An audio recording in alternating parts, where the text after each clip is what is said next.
The teacher smirked as he handed Jaden a calculus equation meant for seniors, knowing full well the class was watching.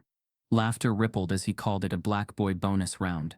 Jaden froze, humiliated, the chalk trembling in his hand. But what happened next didn't just silence the room. It lit a national firestorm, and someone in that room was already recording. Before we deep dive into this interesting story, subscribe to our channel, and tell us where are you watching from. Share in the comments below. The classroom fell into a strange silence the moment Mr. Hawthorne turned toward Jaden Rivers. It was a Tuesday morning like any other at Lincoln Heights High. Fluorescent lights humming overhead, the late summer air clinging to the edges of jackets and backpacks. Jaden sat at the front row, his posture deceptively calm, a quiet presence well-liked by peers, always attentive. But in that moment, something in Mr. Hawthorne's eyes flickered with a sharpness no one had seen before. The teacher, known for a dry humor that sometimes bordered on mean, stepped up to the whiteboard, holding a marker with a theatrical flourish, as if he was about to unveil a masterpiece. What followed, though, was anything but artistry. "Jaden," Mr. Hawthorne announced, voice echoing strangely in the room. "Why don't you solve this for us? It's an extra credit problem, from the advanced track. I figured someone like you would enjoy a bit of a challenge." At first, no one understood what he meant. Then the class turned as one toward the board, where Mr. Hawthorne had scrawled a tangle of symbols and equations that looked like it belonged in a collegiate calculus exam, not a sophomore math class. The room hung between confusion and stifled laughter, the kind that springs from uncertainty, from not wanting to make the wrong kind of eye contact. Whispers stirred, subtle but pointed, as if a current had passed through each desk. "He's going to make him do that? Is this real? Is this a joke?" Jaden didn't respond immediately. His heart throbbed with a rhythm that felt too loud, each beat a hammer striking wood. He had seen challenging problems before. Sure, late nights at the dining table, wrestling with homework alongside his older sister, late buses rattling down Elm Street while he reviewed notes. But nothing like this. The calculus problem was dense, layered, and entirely far beyond the geometry unit they had been studying. Even the advanced track students had winced when they caught glimpses of it. Yet here it was, a performance, a test, a spectacle, and Jaden, without warning, was its centerpiece. The class watched, breaths held. Most of them could feel the humiliation brewing like storm clouds gathering on a summer horizon. A few snickers bubbled in the back row, the kind that tried hard to mask awkwardness with humor. Not funny, just uncomfortable. "And go on," Mr. Hawthorne added, a crooked half-smile on his lips. "Give us your best." Jaden stood up. He didn't want to. Everyone could feel it, the way his knees nearly tremored, the slight catch in his throat, but something deeper refused to let him collapse under the weight of expectation. Not pride, exactly, but a determination not to be seen as weak, not to allow someone else's casual cruelty to become his reality. He walked to the board, each step deliberate, echoing so loudly in his head that it drowned out the flutter of whispers behind him. He picked up the marker with a hesitation that revealed everything he was thinking. He wasn't sure why he had agreed to stand. He studied the spiraling problem for a long moment, jaw taut, eyes narrowed in concentration. Pencil cases were unzipped at desks, notebooks flipped open as classmates tried to follow the symbols that didn't make sense. Some leaned in, others leaned away. An invisible tug between empathy and fascination. Only 15 seconds passed, and it felt like hours. Then, almost imperceptibly at first, the classroom tension shifted. Jaden's brow furrowed, not with confusion, but with recognition. He began to write, not fast, not daring, but sure. Emotion was intentional, born of a mind that thrived on patterns and problems, even when they were dressed in challenge. Numbers danced beneath his hand as if he was conversing with them rather than deciphering them. What had seemed terrifying at first now started to unravel, slowly, elegantly, with an ease that surprised even him. The room leaned in. Mr. Hawthorne's face, once smug, creased into a look that hovered between disbelief and fascination. Some students sat forward, biting lips, whispering guesses, trying to understand Jaden's logic. Others stared wide-eyed, as if watching a rare moment of unpredictability in a world they thought they already knew. Jaden didn't speak. He didn't look up. He moved with a quiet confidence that was entirely internal, a mental rhythm only he could hear. Lines connected, proofs unfolded, each step edging closer to a solution that once seemed impossibly distant. A ripple carried across the class, not the laughter that had begun earlier, but something heavier, more reflective, empathy, admiration, shock at the audacity of it all. People who once whispered jokes under their breath suddenly held steady gazes, trying to grasp the transformation. This was not just a student fumbling through a problem. It was mastery in disguise. Then, as if caught in a current moving too fast to resist, the final piece clicked into place. Jaden stepped back from the board, marker still in hand, and for a moment, the room was utterly, absurdly, still. He had finished the solution, elegantly, meticulously, completely. He returned to his seat, and in that quiet, almost sacred space between breaths, something heavy and unspoken settled over the room. Mr. Hawthorne straightened, eyes clearing with the weight of a truth he hadn't expected to confront. He looked at Jaden, and for once there was no patronizing tone, no joke, no absurd performance, just a kind of stunned silence that trembled on the edge of recognition. This boy had just solved something no one thought he could. Jaden sat down, heart pounding, not out of fear but anticipation. What would happen now? Would Mr. Hawthorne feign surprise? Would he offer a hollow apology? Or would something more unpredictable unfold? But before anyone could process what had just occurred, the door to the classroom swung open with unexpected force. Immediately the room tensed. The newcomer was neither a teacher nor a student. It was Principal Avery, a stern figure known across the district for his impeccable professionalism and unwavering standards. He never entered classrooms unannounced, yet here he was, eyes fixed on Jaden with an unreadable look that carried the weight of authority and an undercurrent of something far more complicated. No one spoke. The silence stretched thin, taut as thread. Principal Avery's presence was abrupt, almost intrusive, as if he had stepped into a moment he was neither invited to witness nor prepared to absorb. He stood at the edge of the classroom, gaze pausing first at the chalkboard, then on the equations Jaden had written, then finally resting on Jaden himself. "I need to speak with you," Principal Avery said, voice steady but strangely intense. Something about the way he said it, not accusatory, not congratulatory, but loaded, sent a ripple through the room. Students exchanged cautious glances. Mr. Hawthorne looked suddenly unsure of himself, like someone realizing too late that he'd opened a door he didn't know how to close. Jaden looked at Principal Avery, confusion and curiosity mingling in his expression. A conversation with the principal wasn't alarming, normally, but the way Avery's eyes flicked from the board to the boy, the intensity therein suggested something far deeper was at play. It wasn't mere protocol. Something unpredictable hung between them. Principal Avery turned toward Mr. Hawthorne, then back to Jaden, his gaze inscrutable. Without another word he left the room, pausing to signal that Jaden should follow. The classroom erupted into shocked murmurs. As the door closed behind them, Jaden rose slowly, confusion swirling through him like gusting wind. He didn't know what awaited him outside those doors. Discipline, praise, a confrontation, no one saw coming. As he stepped into the hallway behind Principal Avery, a hollow buzz of anxiety and anticipation clung to him. And in that moment, just before the door clicked shut, a janitor passing by stopped mid-stride, looked into the classroom, and whispered under his breath in a voice only Jaden could hear. "You're not supposed to be that good." Jaden froze. What did that mean? And what was Principal Avery about to do next? The hallway outside the classroom felt colder than the air Jaden had just left behind, as if the building itself carried a quiet judgment in its walls. The echo of the janitor's remark lingered in his thoughts like an afterimage, not simply as a comment about ability, but as an unsettling reminder that even excellence could be treated as trespass when it came from someone like him. Principal Avery walked ahead at a measured pace, his polished shoes meeting the floor with restrained certainty, while Jaden followed several steps behind, steady but inwardly unsettled, replaying the scene from the classroom with a new heaviness in his chest. Everything about the moment felt suspended.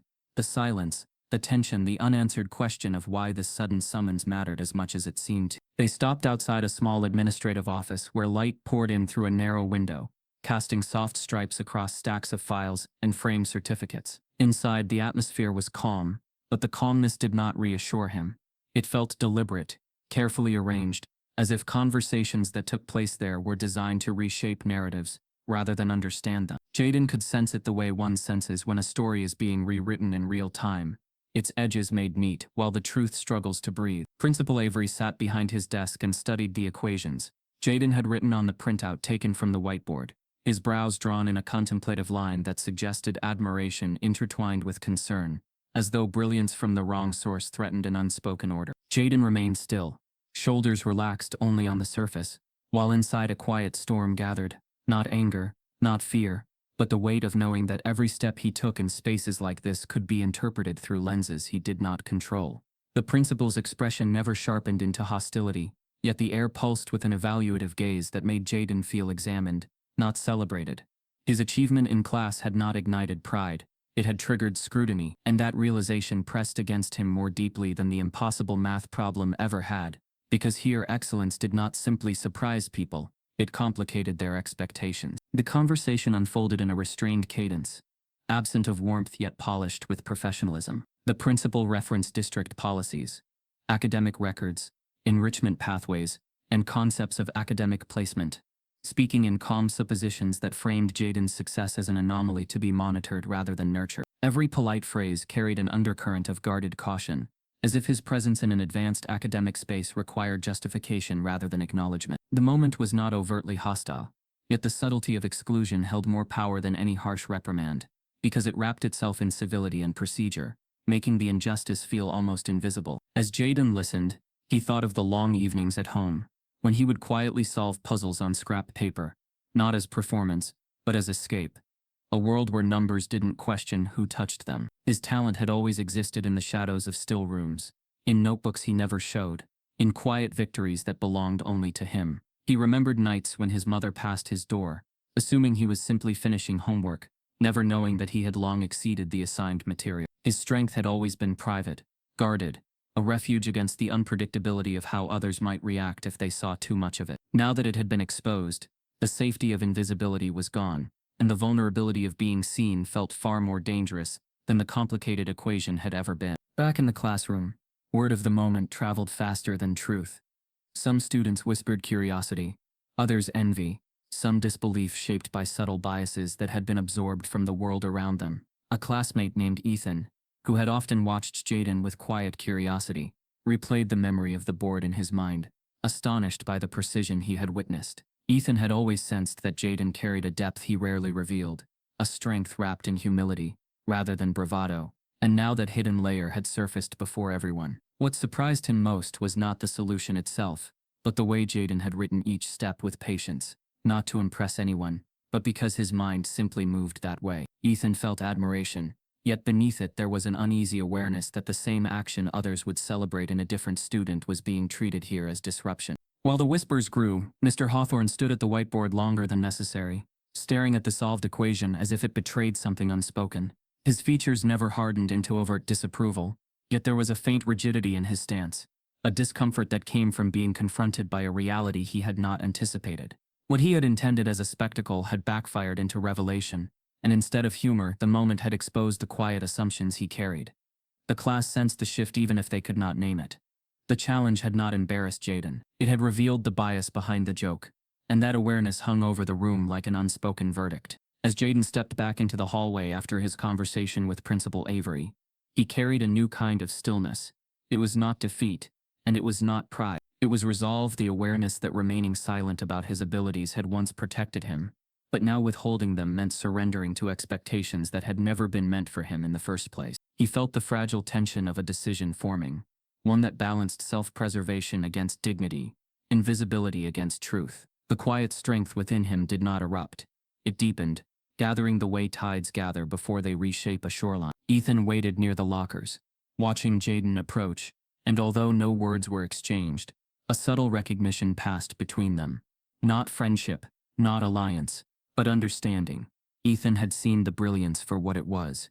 Others had seen it as disruption. That difference alone revealed more about the environment than any policy or meeting ever could. In that silence, Jaden realized that the risk of stepping forward was no longer about ridicule. It was about confronting a system that preferred certain types of excellence to appear only in certain faces. He returned to class later, with a composure that felt different from earlier. His steps were measured, his gaze steady, his presence grounded, but unyielding. The room fell quiet once more, not because of authority, but because change had entered with him, a shift in how he chose to exist in that space. He no longer attempted to disappear at his desk. He no longer adjusted himself to seem harmless. The challenge had not humiliated him. It had revealed that his strength could not be contained to satisfy anyone's expectation. Yet tension still threaded the air, because Mr. Hawthorne now carried himself with a controlled politeness that felt rehearsed, and the class sensed that civility was being used as armor instead of growth. The lingering discomfort between the teacher's intentions and the outcome of his joke remained unresolved, and the weight of it rested heavily over every exchanged glance. The feeling in the room was not closure, it was anticipation. And just as Jaden began to consider whether remaining quiet was safer than speaking his truth, just as he weighed whether the cost of visibility was too great, the classroom door opened again, and an unexpected figure stepped inside, carrying an expression that made every student sit upright. Because the confrontation that arrived was not directed at the class as a whole, it was directed at Jaden alone. The unexpected figure who stepped into the classroom didn't belong to administration or faculty. It was a student. Alina Carter, someone who rarely drew attention, someone who spent most days quiet at the edge of every social circle, unnoticed until her presence now cut through the room with a tension that felt almost deliberate. She held her phone tightly in her palm, not lifted, not concealed, but held in a way that made its weight suddenly significant. The moment she looked at Jaden, something changed in the air, a fragile recognition that what had already happened in the classroom might not have stayed contained within its walls. Alina's eyes carried a mixture of guilt and startled awareness, as if she had stepped into a situation that was already spiraling faster than she anticipated. Jaden felt every gaze shift toward him again, the familiar sensation of being centered not by choice but by circumstance. And yet the energy in the room was different this time. Not mocking, not curious, but charged with apprehension. Mr. Hawthorne straightened behind his desk, his voice searching for steadiness as he spoke in a tone meant to control the atmosphere. "Is there something you need, Alina?" His words were even, polite, but there was an unmistakable tension beneath them, a defensiveness that hinted he already suspected the answer. Alina didn't respond right away. Instead, she looked at Jaden, then at the board where the faded remnants of his solved equation still lingered like evidence of a truth that had never been meant to surface. The room felt suspended between silence and confession, every second sharpening the anticipation. When she finally spoke, her voice was soft, but unwavering. "I recorded earlier. When he was solving it, there was no exaggeration, no embellishment, only a simple admission that landed with a weight far heavier than volume could achieve." The class inhaled as one, the realization washing across them not as shock from the recording itself, but from what it implied, that the moment of humiliation meant to begin as a joke had already transformed into documentation, and documentation had the power to change everything. Jaden's chest tightened, not in anger, but in an ache he didn't immediately recognize, the pain that comes from knowing that something personal had become spectacle, without his consent. His voice came low, careful, layered with restraint and quiet truth. "Why'd you record it?" The question wasn't an accusation, it was a wound disguised as curiosity. Alina swallowed, her expression shifting as the conflict inside her surfaced in fragments, a mix of regret, conscience, and the dawning awareness that her impulse had consequences she had never anticipated. "I didn't think he'd actually solve it," she said, her words fragile, sincere. "Everyone thought it was just funny. I thought it was just another moment people would laugh about later. But when you started doing it, I realized it wasn't a joke anymore." Her honesty didn't excuse the act. It exposed the culture that made it possible. The class had not watched only out of surprise or curiosity. They had watched because they expected failure to be entertaining. And that truth cut deeper than any insult could, because it revealed the quiet cruelty embedded in the room long before the equation appeared on the board. Mr. Hawthorne's expression hardened in a subtle way. Not rage, not panic, but fear wrapped in authority. His voice turned firm, controlled, the surface of professionalism fighting to mask the unease underneath. "You recorded during instruction without permission. That violates classroom policy," he said, carefully avoiding the deeper implications. "Delete it." The command was precise, not a request, a directive. But it echoed with something larger than discipline. It sounded like erasure. Alina didn't move. Her hesitation wasn't defiance for the sake of rebellion. It was conscience pressing back against compliance. She understood that deleting the footage wouldn't undo what had happened. It would bury it. The room seemed to constrict as Miss Hawthorne's tone grew quieter, colder, every word balanced between concern for control and fear of exposure. "This isn't a matter for social media or rumors," he continued. "It's already being addressed." Already being addressed. The same phrase people used when silence was more convenient than truth. Jaden felt something shift within him. Not anger, but a deep, steady clarity. He could sense the direction the narrative was moving. His humiliation was to be classified as misunderstanding. His success dismissed as anomaly. The moment rewritten before it ever had the chance to be seen clearly.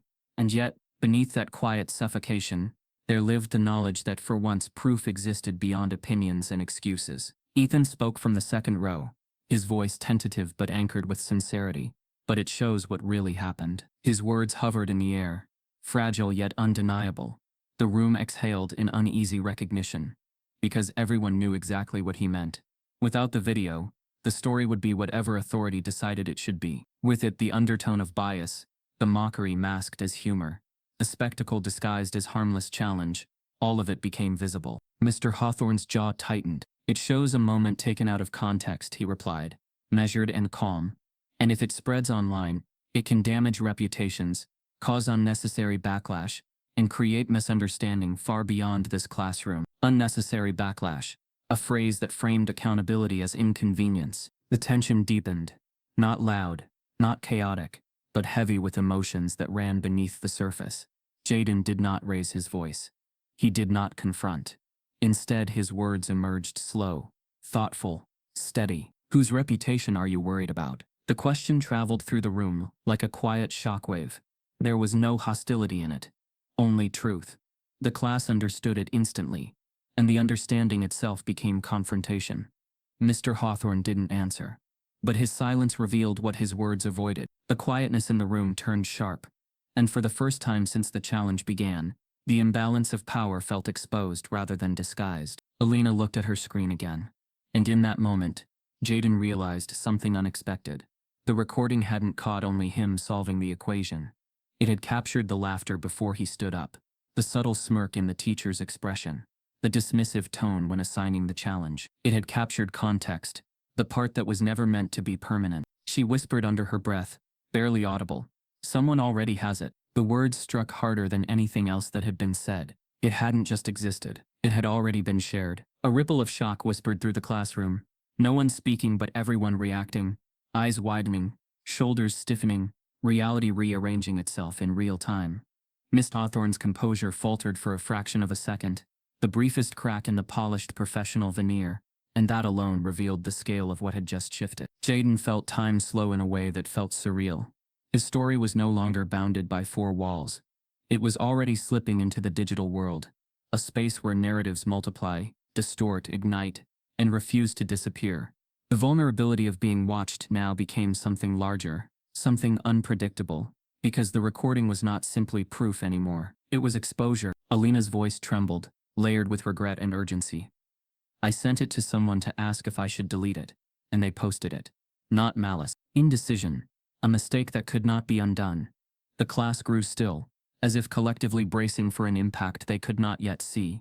Jaden's breath steadied, his mind struggling to grasp the reality that his private humiliation, his brilliance, his dignity, his resilience, had become content in someone else's hands. No one moved. No one spoke. And somewhere beyond the quiet walls of Lincoln Heights High, the video was already traveling, reshaping perceptions before anyone inside the room could contain it. Within minutes of Alina's impulsive upload, the clip from Lincoln Heights High ricocheted far beyond the narrow halls where it began. The cell signal hum of 1,000 smartphones became a distant roar as platforms picked it up. First a few shares here and there, then retweets, reposts and reposts of reposts that carried lines of commentary more venomous than the last. At first the reactions were predictable, classmates tagging friends with brief messages like "watch this" or "did you see this?" But within moments the moment had outgrown its enclosure entirely. Somewhere between evening scrolls and midnight feeds, the clip had become a lightning rod, a flashpoint that ignited conversations no one in that classroom had anticipated. The moment the video surfaced, Jaden felt it before he saw it. He was at home, speaking in quiet sentences with his mother about math club meetings and textbooks when his phone buzzed against the wooden tabletop. With unnerving insistence, every vibration felt like a summons, not the warm connective ping of casual chatter, but something sharp and unrelenting, as if dozens of alerts were trying to push their way out into the world through his fingertips. He glanced down and saw notifications piling in at a speed that defied context. Shares, tags, messages. "Are you okay? This can't be real. This kid is amazing." And then the darker chorus. "This is staged." He was set up. Fake video. The cacophony that emerged in a matter of seconds now poured out from every corner of his screen. His mother looked at him, puzzled by the sudden tension in his face. A quiet tension that said something more than confusion. Something like alarm. "Is everything all right?" she asked gently, half smile in place, unaware that the world wrapped around her son had already begun to twist and flex with 10,000 different interpretations. She didn't understand yet that this was no ordinary round of attention.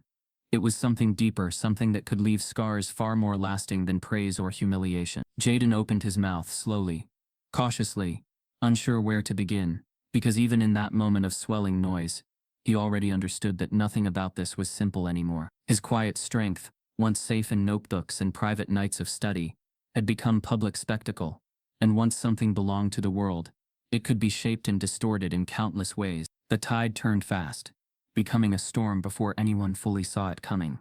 Those who saw brilliance in his mind praised him with admiration. "This kid's going to change everything. He should be in advanced classes."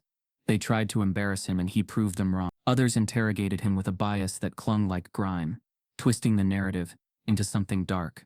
"This is all staged for views. He just got lucky. He did it to get attention." The comment sections became battlefields. Voices defending Jaden's success, clashing with voices seeking to diminish it. And in between lay currents of racial anger that swelled suddenly and without warning, erupting in accusations that were both cruel and startlingly personal. The clip was only 22 seconds long, but the interpretations multiplied faster than anyone expected. Jaden sat at the edge of his bed, his mother beside him, their home still quiet in the night, but the world around them felt fracturing into something loud and unpredictable. Every buzz of his phone felt like a wave cresting, ready to break. He didn't fully grasp how quickly the narrative had become something he no longer controlled. It was no longer a moment. It was everyone's moment. The video was used for praise, for ridicule, for anger, for mockery, for cultural commentary, for emoji-filled feuds between strangers. It lived everywhere at once, refracted through 1,000 lenses, each one carrying its own shade of judgment. And then came the influencers. At first they appeared like flares in the night sky, flashes of attention that promised visibility, validation, and a kind of social validation that felt big and intimidating.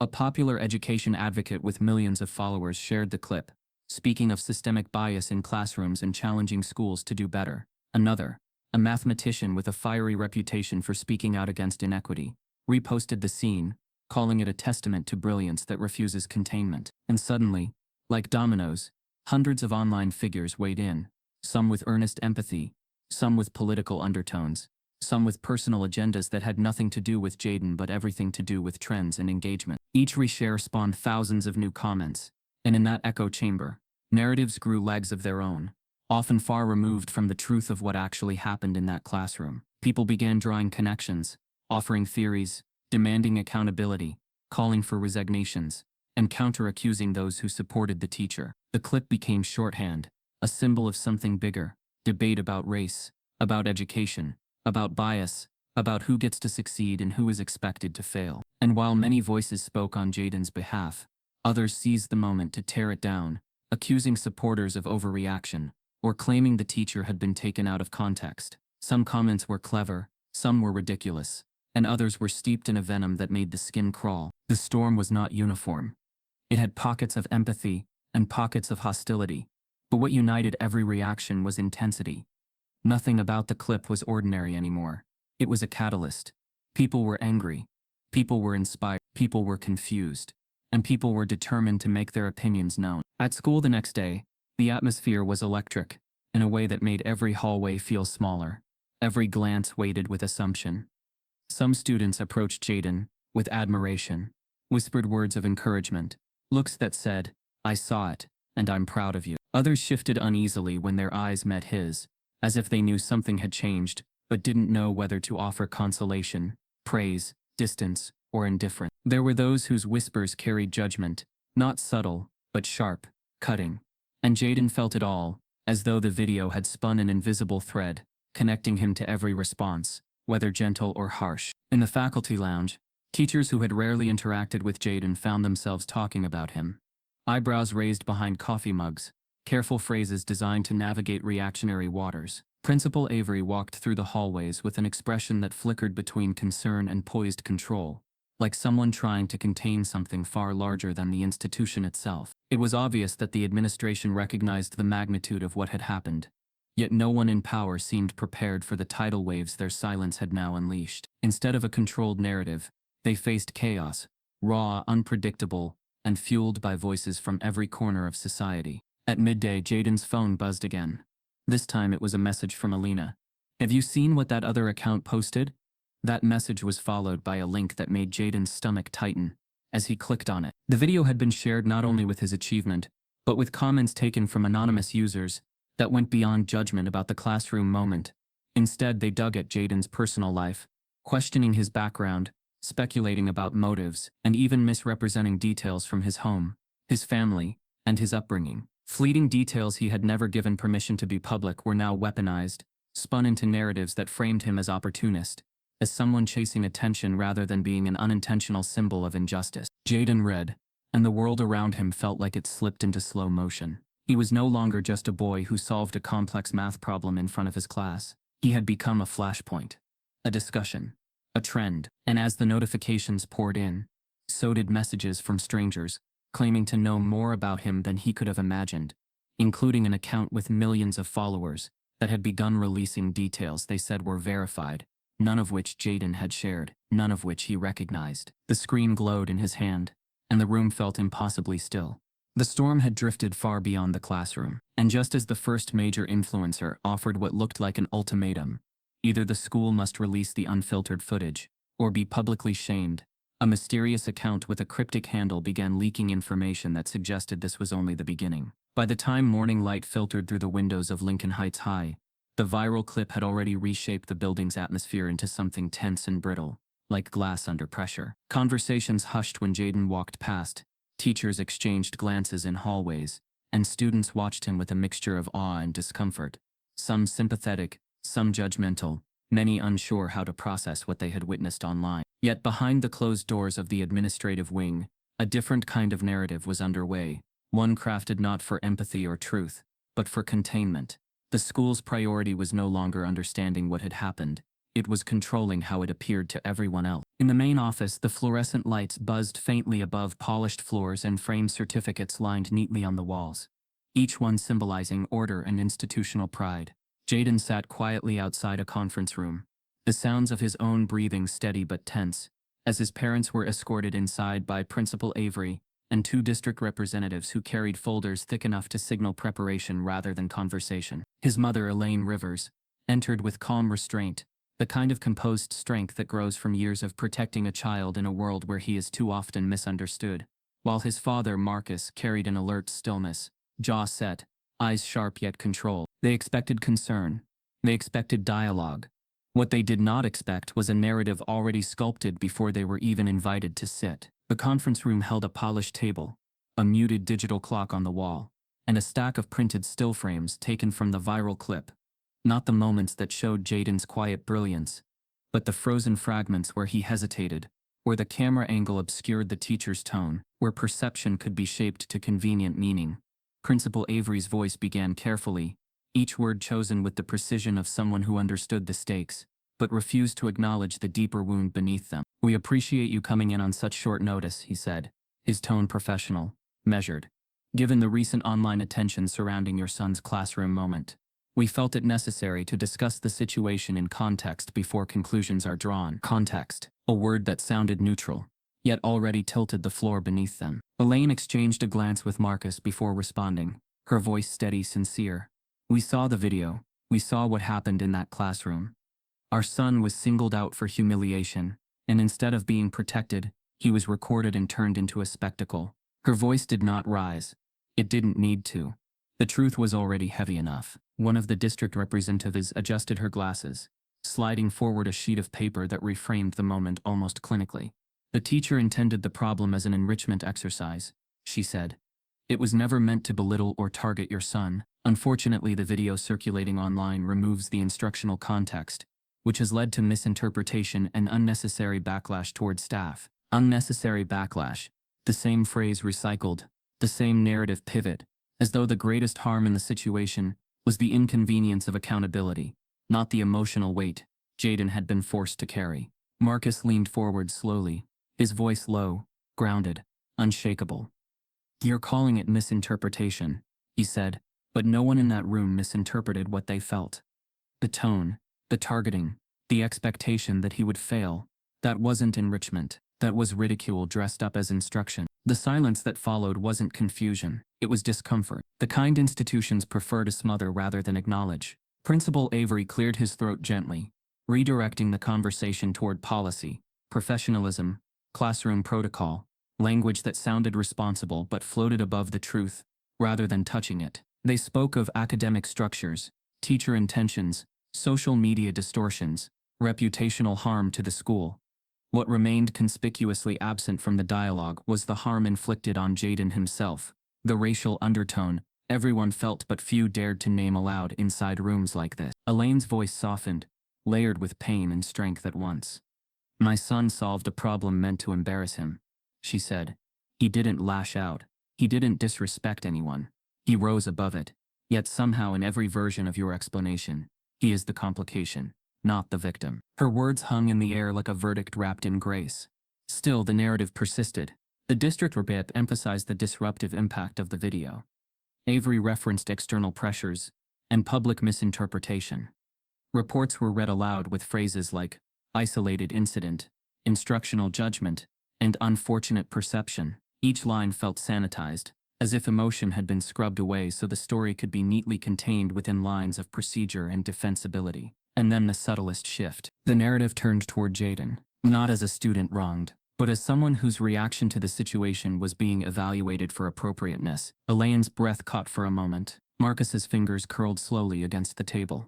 The distortion deepened, not loud, not blatant, but insidious. The school began implying that the discomfort in the room had been overblown, that Jaden's silence might have been interpreted as attitude, that solving the equation so skillfully could be perceived as performative competitiveness rather than resilience. They were not just reshaping the event, they were reshaping him, as though confidence in a black boy's brilliance made him threatening rather than exceptional. In the hallway through the crack beneath the conference room door, Jaden heard only fragments, tones, not words, but the energy alone told him enough. The meeting was not about him being protected. It was about the school being shielded. After nearly an hour of controlled language and reframed perception, Elaine's voice broke through with quiet finality. We didn't come here for deflection, she said. We came here for honesty. Our son deserves that much. Her tone did not tremble. It didn't need to. It was the kind of tone that cut through walls politely built to hide truth. For a moment, just a sliver of one, Principal Avery's expression shifted, as if he felt the moral gravity beneath the polished surface of policy. But before that emotion could crystallize into acknowledgement, a light knock sounded on the door. A teacher aide stood outside, hands clasped, eyes filled with something urgent and fragile, a quiet desperation that suggested she had carried a truth too heavy for silence. Avery hesitated before opening the door, his voice firm yet uneasy. We're in the middle of a meeting, he said. Her reply came softly, but it trembled with conscience. I know. And that's why I need to say this now. The room stilled. The aide stepped inside, avoiding the principal's eyes as she spoke directly to Elaine and Marcus. Her voice no longer careful, no longer guarded. I was in the room when the problem was written, she said. It wasn't chosen randomly. He pointed at your son before he even finished drawing the equation. He said, let's see how far he can pretend to keep up. The sentence landed like a fracture in the middle of the room. Sudden. Irreversible. Elaine's breath tightened. Marcus went still in disbelief. For the first time since the meeting began, truth entered the space like a crack of light through a sealed door. The aide's voice wavered, layered with guilt and relief. I should have spoken sooner, she whispered. But there's more, something I think you need to know. She leaned in closer, lowering her voice, until it hovered impossibly near silence, and the next words she formed were so unexpected, so revealing, that everyone at the table froze before she even finished speaking.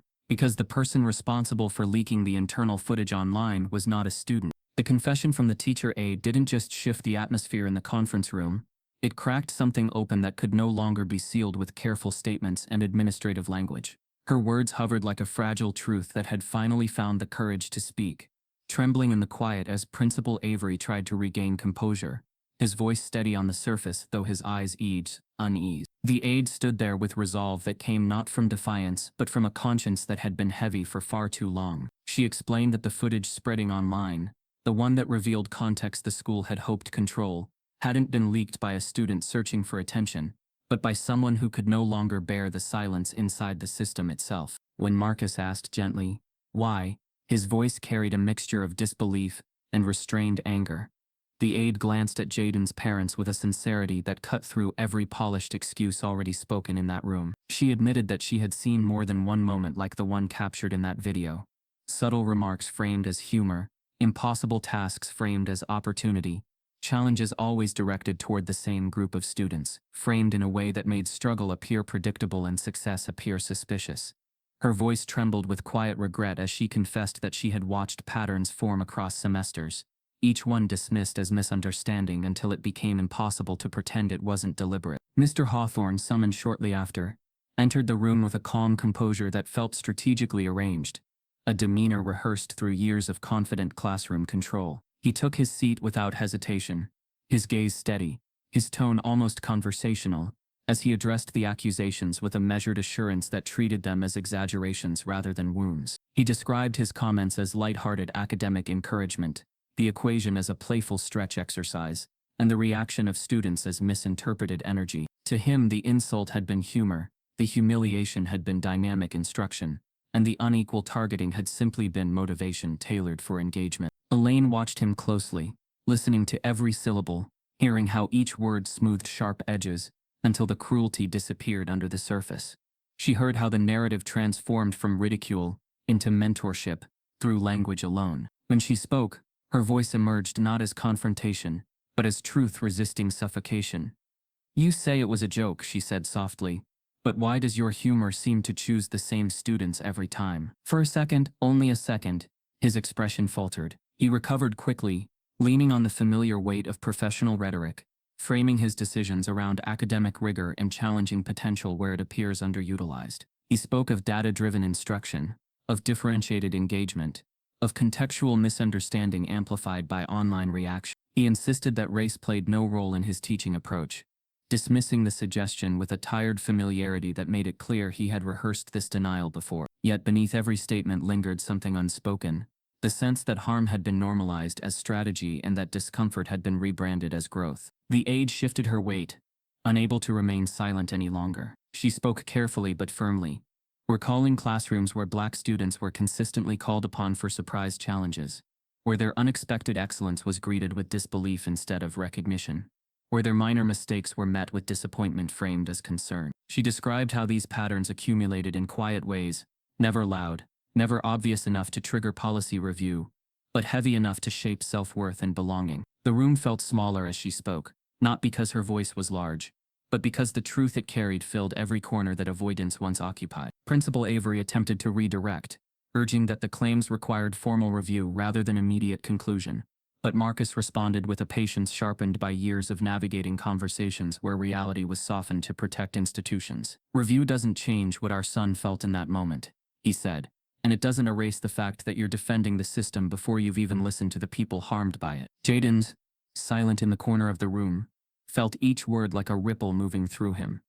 Not validation, and not relief, but something deeper, something like grief for all the students who had sat in similar rooms, without anyone brave enough to say what needed to be said. His brilliance had not disrupted the classroom, it had disrupted expectation, and that shock had exposed a truth everyone already sensed but rarely named out loud. In the days that followed, the district opened what they called an internal climate assessment, gathering teacher logs, classroom reports, anonymous staff feedback, and academic tracking patterns across years of instruction under Mr. Hawthorne's supervision. On paper, the investigation sounded objective, methodical, thorough, impartial, but beneath the procedural layers, a quiet resistance began to surface. Certain files appeared difficult to locate, certain records seemed incomplete, and certain archived documents had been moved without explanation. The deeper some individuals searched, the more it seemed the trail had been edited long before anyone knew to follow it. Yet one afternoon, away from the polished conference spaces and administrative hallways, a counselor named Dana uncovered a forgotten storage cabinet in a back office, a place where outdated folders had been tucked years earlier, labeled irrelevant, preserved only because no one bothered to destroy them. As she sifted through the dusty binders, she found records that traced back nearly a decade, student intervention notes, disciplinary referral summaries, Instruction logs that quietly identified trends no public report had ever acknowledged. The handwriting varied over the years, but the pattern did not. Black students placed for confidence adjustment support. Black students listed as under-challenged but socially resistant. Black students annotated as overconfident when academically stretched. The language was careful, professional, almost clinical. But beneath the language lay a message that was impossible to ignore. Excellence from them had been read as defiance. Strength from them had been read as threat. And each phrase, written in neutral tone, made the bias nearly invisible, until the repetition revealed it for what it was. Dana read in silence for a long time, then closed the folder slowly, as if handling something fragile and dangerous at once. She reached out discreetly to Jaden's parents, sharing only that she had found documentation they needed to see before the district concluded its report. Elaine listened quietly on the phone, hearing the tremor in the counselor's voice, understanding immediately that this discovery was not rumor or speculation. It was history recorded in institutional ink. That evening, as the sun thinned into long shadows across school grounds, Dana returned to collect the files to scan them for preservation. But when she unlocked the storage room again, the shelf where the records had rested now sat nearly empty. The binder missing, the dust shifted, the faint rectangular space where it had lain, clearly visible, but the contents gone as if lifted clean from existence. Papers that had once stacked too tightly to move now hung loosely, their absence louder than any confrontation. She walked back into the hallway, heart beating heavier than footsteps, scanning each doorway as if the truth might still be visible in someone's expression. A faint sound echoed further down the corridor, the quiet click of a locking cabinet door, and for a fleeting moment she caught a glimpse of someone turning away, carrying a slim file pressed discreetly against their side. Not an administrator, not a teacher. Someone who had everything to lose if those records ever surfaced in the light. And as Dana stood frozen at the threshold, realizing that the past was being erased not by accident, but by intention, one truth became unmistakable. Someone inside the system had already decided that the story must be buried, no matter the cost. The morning light in downtown Crestwood crept through the tall windows of the Crestwood Chronicle, scattering dust motes over rows of cubicles where reporters tapped at keyboards like typewriters in a nervous symphony. But in the bustling newsroom, one desk was quieter than most.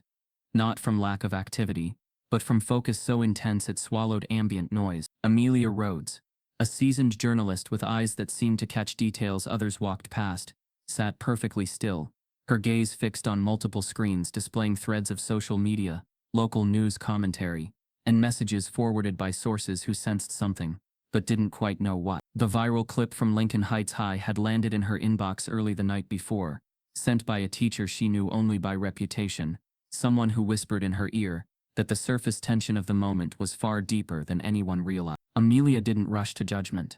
She never did. Her years in journalism had taught her that the most powerful stories simmered beneath layers of context, each one buried under assumptions people wrote off as simple events. And something about the Jaden Rivers clip, the way it ignited conversation, the way the school responded, the way truth seemed to pivot into narrative war, nudged at her instincts. She sat back in her chair and watched reaction threads unfold. Echoes of pride, waves of denial, currents of racial tension twisting beneath every public comment. Everyone saw the video, but few saw what it represented, a moment where personal dignity became a battleground for public perception. She opened a document titled Crestwood High Viral Incident, Preliminary, and began typing, but stopped instantly.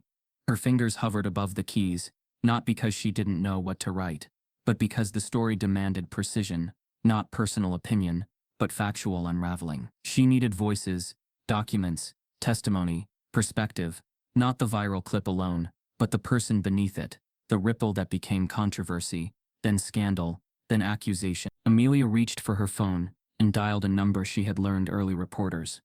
Never forget, sources with courage often spoke more truth in whispers than public statements ever offered. The line rang once, twice, and then a voice she recognized answered in a hushed, cautious tone. "Yes, Detective Lane?" Amelia said quietly, careful of the conversation's tone. "It's Amelia Rhodes.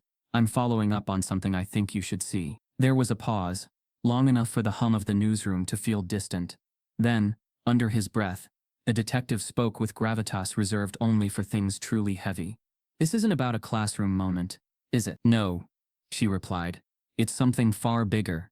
But I need what you have on record. Any investigative notes or anomalies tied to Lincoln Heights, patterns, Anything referred to in unofficial reports, he hesitated, then agreed. By the time she hung up, the newsroom had filled with the usual clang of telephones, printing machines, and muted conversation, the ordinary noise of stories in progress. But Amelia's heart thumped with a realization that the Lincoln Heights narrative had legs far longer than a single viral clip. It had become something with power, bias, denial, and unresolved truth.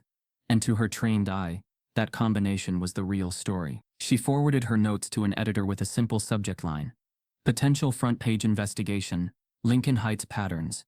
The editor responded with a thumbs-up emoji, and the words "proceed carefully." That was the language journalists used when the story was powerful and risky.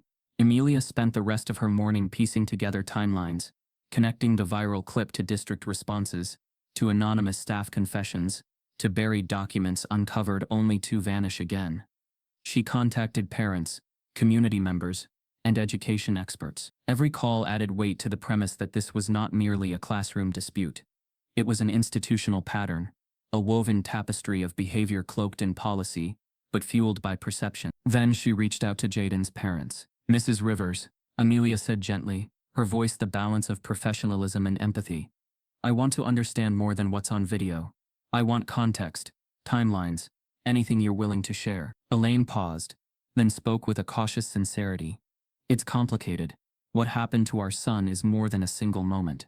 It's a pattern we tried to confront, and each time, denial, obfuscation, deflection.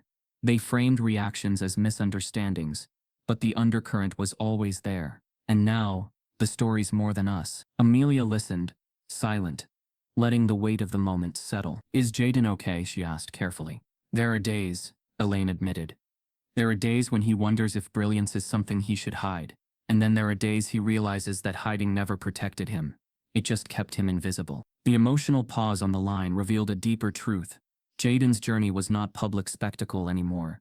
It was personal reality, shaped by forces that had no right to define him. Amelia's pulse quickened. This wasn't just a headline.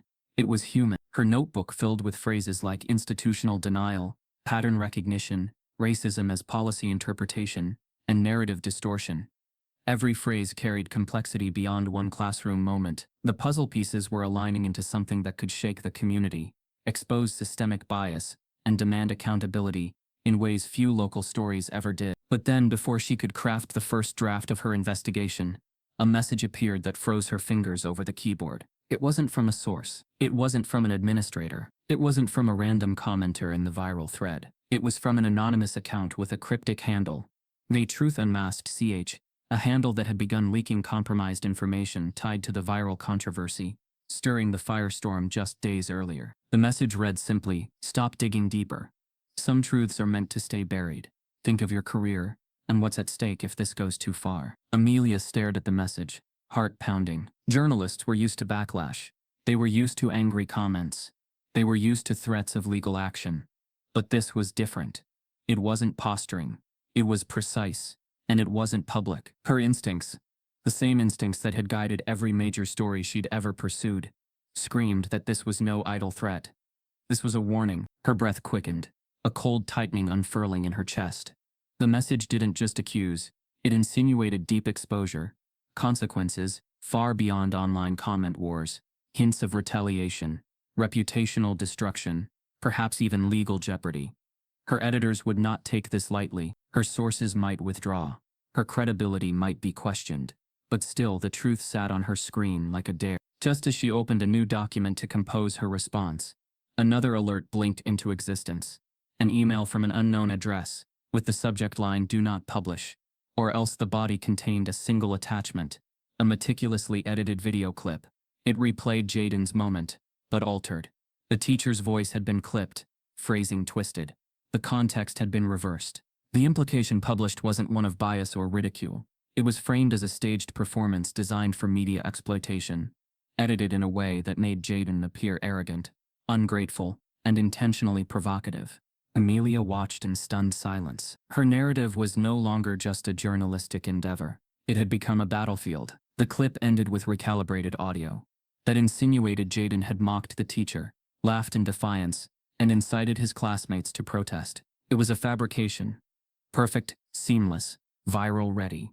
with no source attribution, no explanation, and no context. The room felt impossibly tight around her as she stared at the screen, the red warning line of the edited video pulsing like a countdown. Someone had stolen the truth and reassembled it as weaponized fiction, and the anonymous account had already begun sharing it across channels.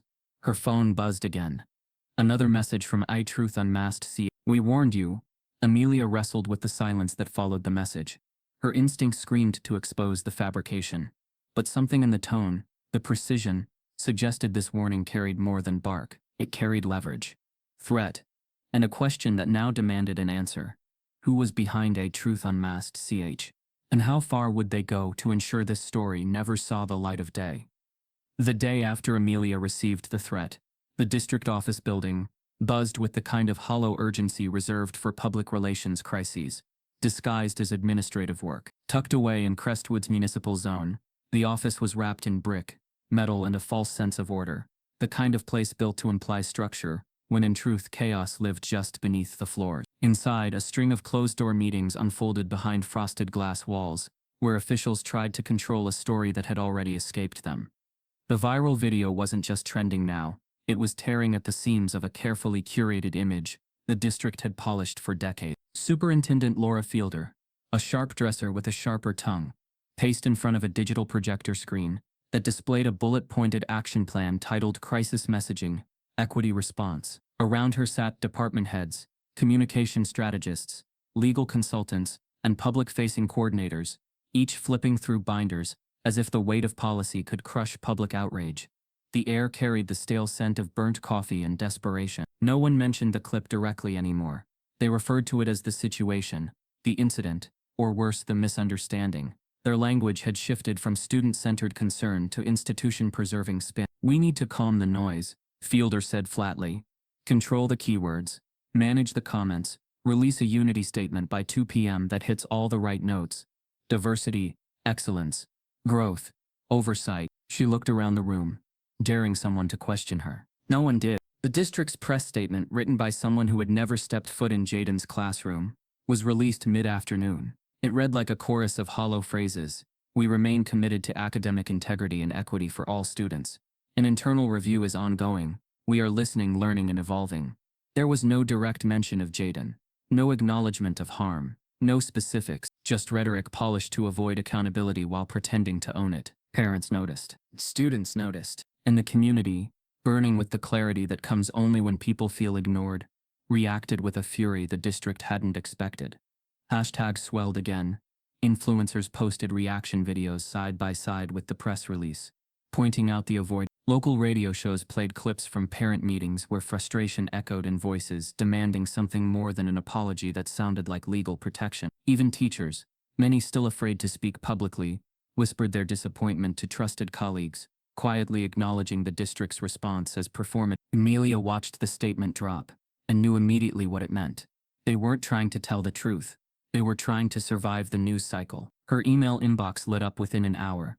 Anonymous sources sending snippets of internal communications, staff members forwarding meeting recordings, and one chilling PDF titled Draft Talking Points. If press pushes back, the talking points weren't just sanitized, they included alternate scenarios to deflect blame. Lines like "students' response may have been misunderstood as defiant," and "teachers' intent was to encourage participation across demographic barriers."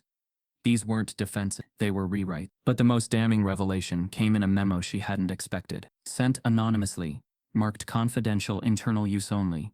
The document was labeled Retention Strategies, Escalation Preparedness. Amelia's heart pounded as she read through a list of incidents flagged across multiple schools in the district, with names redacted but categories clearly defined. Disproportionate discipline for students of color, unverified special ed placements, unreported complaints regarding targeted instruction. There was no mention of Jaden by name, but the implication was clear. This wasn't the first time. This was systemic. The document was dated 2 years earlier. Someone had known. Worse, someone had documented it and buried it. Amelia forwarded the file to her editor with a single subject line. "It's bigger than Jaden." Back at Lincoln Heights High, the mood had shifted from anxious to fractured. Teachers tiptoed around each other in faculty lounges, trying not to say the wrong thing. Some offered Jaden silent nods of support in the hallways. Others avoided eye contact altogether. Miss Hawthorne hadn't returned since the district relieved him of duties pending review. But whispers persisted that his defenders had begun circulating a letter of support, one written in the same careful language the district now adopted. It didn't deny what happened, it questioned the impact, the damage, the intent. At home, Jaden watched the district's press conference with his parents. His mother folded her arms tighter with each sentence. His father didn't blink once. When the final statement ended, promising a new diversity task force, Elaine clicked off the television, her voice colder than he'd ever heard it. "They want us quiet," she said. Jaden didn't respond. He already knew that. He could feel it. In the carefully vague headlines, in the interviews edited to soften blowback, in the way people online shifted from support to suspicion, the moment it was no longer trending. Even his classmates began to pull away, not all but enough to remind him that attention never came without cost. The next day, Amelia met with her editor and legal team. Publishing the leaked memo would be risky. The district could deny it, claim it was stolen, edited, falsified, but the metadata checked out, the timestamps aligned, and the truth, heavy and undeniable, pushed through every risk. "We run it," the editor finally said. Front page, lead story. But just as Amelia finalized the piece, her laptop blinked with a new notification, another message from the anonymous source. No signature, no greeting, just a file. She opened it cautiously. It was an audio recording, staticky, low quality but unmistakable. The voices belonged to Superintendent Fielder and another administrator, recorded in what sounded like an after-hours district meeting. "We knew about the Lincoln numbers for years. We just didn't think they'd ever leak. And we bury them. We spin the new plan. Make it a community partnership initiative. Just keep the press focused on that one student. If we frame it as isolated, the district survives." Amelia sat in stunned silence. This wasn't just cover-up. This was strategy. Deliberate. Planned. And now undeniably real. She saved the file, heart racing, fingers shaking not from fear but from the weight of what she now held. Because the press statement wasn't just tone-deaf. It was a shield built to distract the public while the real story remained in shadow. But not anymore. As she prepared to publish the article that would send shockwaves through the entire district, her phone rang. The number was unknown. She hesitated, then answered. A voice, male, deep, calm, spoke with terrifying clarity. "You publish that audio and the story will no longer be about your student. It'll be about you." The line went dead. The threat that echoed through Amelia's phone call lingered like static in the air long after the line went dead, its implications stretching outward in invisible waves that touched every life orbiting the story, and none felt it more deeply than Jaden. By the time the sun dipped behind the slate-colored rooftops of Crestwood that evening, the town no longer breathed with routine rhythm. It pulsed with uncertainty. In school hallways, conversations turned into glances, online threads turned into rumor, and silence, the kind meant to insulate those who feared consequence, spread faster than truth ever could. Jaden walked through those corridors, carrying a quiet awareness that his life no longer belonged wholly to him. It had become symbol, argument, battleground. Yet even in that isolating weight, a fragile shift was beginning to form in unexpected places. At first he believed he was standing alone. Then Ethan approached him after class, not with grand gestures or overly brave words, but with a simple admission delivered in a voice that carried sincerity rather than pity. "I didn't say anything sooner," he said softly, eyes lowering for a moment, "but I should have. What happened in that room was wrong. And not just that day. There were other moments. I saw them. We all did. We just pretended it was normal." Jaden didn't respond immediately. His silence wasn't mistrust. It was the protective reflex of someone who had learned not to expect support where it rarely existed. But something in Ethan's expression, the unease, the vulnerability, the willingness to name complicity instead of distance, struck deeper than the surface. For the first time since the viral storm erupted, the guilt didn't feel weaponized. It felt accountable. They walked outside together, into the pale afternoon light, near the edge of the courtyard, where the brick walls of the school cast long shadows sprawling across the pavement. There, near the steps students usually ignored, a small group lingered, faces Jaden recognized, but had never truly known. Students who hovered at the outskirts of every social circle, the overlooked observers who paid attention when others didn't. They weren't the loudest voices in class or the ones who filmed attention-seeking chaos. They were the quiet ones, the ones people A girl named Lila stood at the center of them, arms folded, her presence unassuming yet quietly resolute. "We've been keeping notes," she said carefully. "Not dramatic, not performative, simply honest. About classroom moments, attendance interventions, how certain students get treated when they succeed or when they fail." Her voice didn't tremble. She wasn't speaking from outrage. She was speaking from experience. They unfolded printed pages. Not accusations filled with emotional rhetoric, but careful documentation traced across semesters. Subtle grading discrepancies, repeated singling out during challenge rounds, disciplinary referrals applied unevenly for identical behavior across different students. It wasn't a case built on viral outrage. It was lived reality. Jaden traced his eyes along the margins, where patterns emerged quietly, yet unmistakably. Evidence not loud enough to trigger alarm on its own, but unmistakable when gathered together. The emotion that rose in him wasn't vindication. It was grief.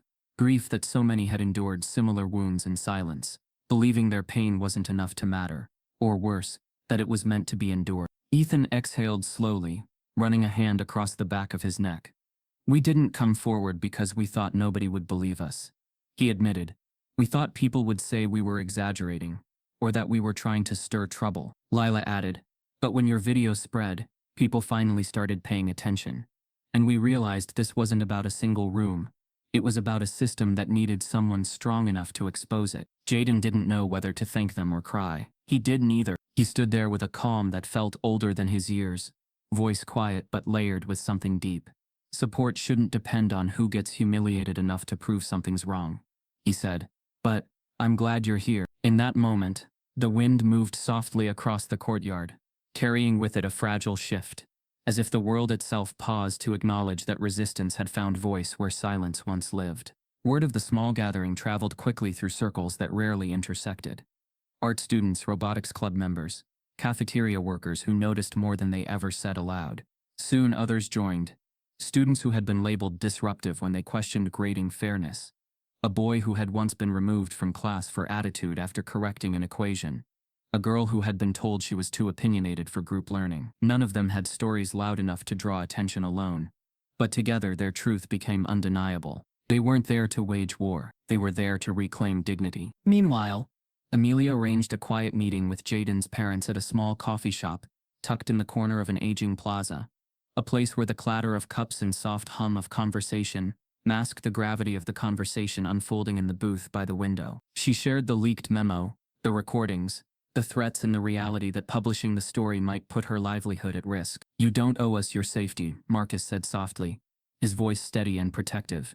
"No story is worth your life being dismantled." But Amelia shook her head, eyes unwavering. "It isn't about sacrifice," she replied. "It's about truth, and about making sure what happened to your son doesn't disappear into silence again." Elaine touched the table gently, gratitude and worry intertwining. "Then none of us can afford to stand alone," she said. From that conversation emerged, not a crusade but an alliance woven from vulnerability and resolve. By the end of the week, a quiet coalition had formed. Not activists, not rebels, but ordinary people who had grown tired of pretending injustice was misunderstanding. A former graduate submitted testimony about patterns dating back years. A bus driver shared how certain students were reported more frequently for documentation purposes. A retired substitute teacher forwarded emails she had once been warned not to discuss publicly. They weren't loud. They were relentless. For a moment, hope felt possible. Until silence returned, not as absence, but as omen. Lila stopped responding to messages. Her last text read only, "We need to talk. Something's wrong with the files." By morning, she was gone from social media. Her school email deactivated. Her locker emptied before lunch period began. No announcement. No explanation. Just absence. So clean, so quiet. It felt intentional. The air inside the school shifted again. Not chaotic this time, but uneasy.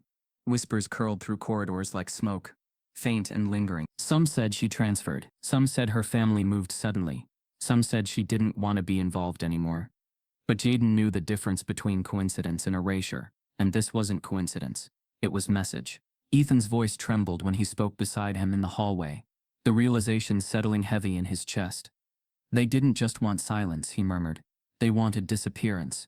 And before anyone could process what Lila's vanishing meant, before fear could settle into full understanding, an unfamiliar envelope slid beneath Amelia's newsroom door, Later that afternoon, no return name, no stamp, only a single line scrawled in ink on the front.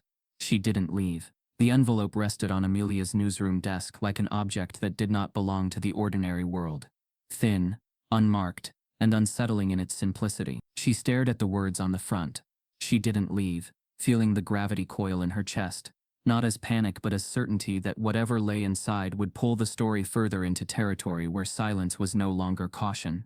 It was complicity. But before she could open it, another wave of tension crashed across Crestwood in a form nobody could suppress anymore. The growing unease, the scattered whispers, the quiet disappearances, the half-truths that filtered through hallways and digital threads, all of it reached a point where restraint fractured. The town no longer spoke in murmurs. It erupted. The first gathering began on the steps of Lincoln Heights High. Not loud, not chaotic, but solemn. Students arrived in small groups, some clutching handwritten signs, others carrying nothing but grief and anger that had outgrown their ability to keep contained. Jaden stood among them, not as symbol or leader, but as a presence whose existence bore the weight of every moment that brought them there. His name had become a catalyst, but the protest was not a monument to him. It was a reckoning stitched together from years of swallowed hurt and unacknowledged injustice. Parents lined the sidewalks, some quietly supporting, others grappling with fear of visibility. Teachers hovered along the periphery, restrained by contract and pressure but pulled forward by conscience they could no longer mute. The air carried a stillness that felt raw, the kind that comes before thunder, the kind that vibrated under skin and bone. Then someone began to speak. Not into a megaphone, not into a microphone, but into the open air. A senior named Rochelle. Her voice steady, not loud, but powerful because it didn't ask permission to exist. They said the video was an isolated moment. She said, but isolated moments don't come with years of stories we were told to bury. The crowd didn't cheer. They listened. Their listening became defiance. The protest grew, spilling beyond the school grounds, stretching into the wide main street, where Crestwood's brick storefronts watched with silent unease.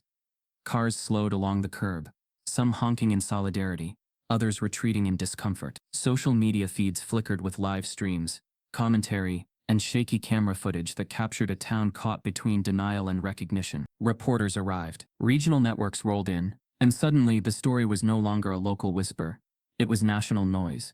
The superintendent emerged, flanked by board members and district council, offering prepared statements that sounded weightless in the presence of people who had bled truth into the pavement. Her words echoed the same phrases everyone had already grown numb to: equity initiatives, healing conversations, policy review, community dialogue.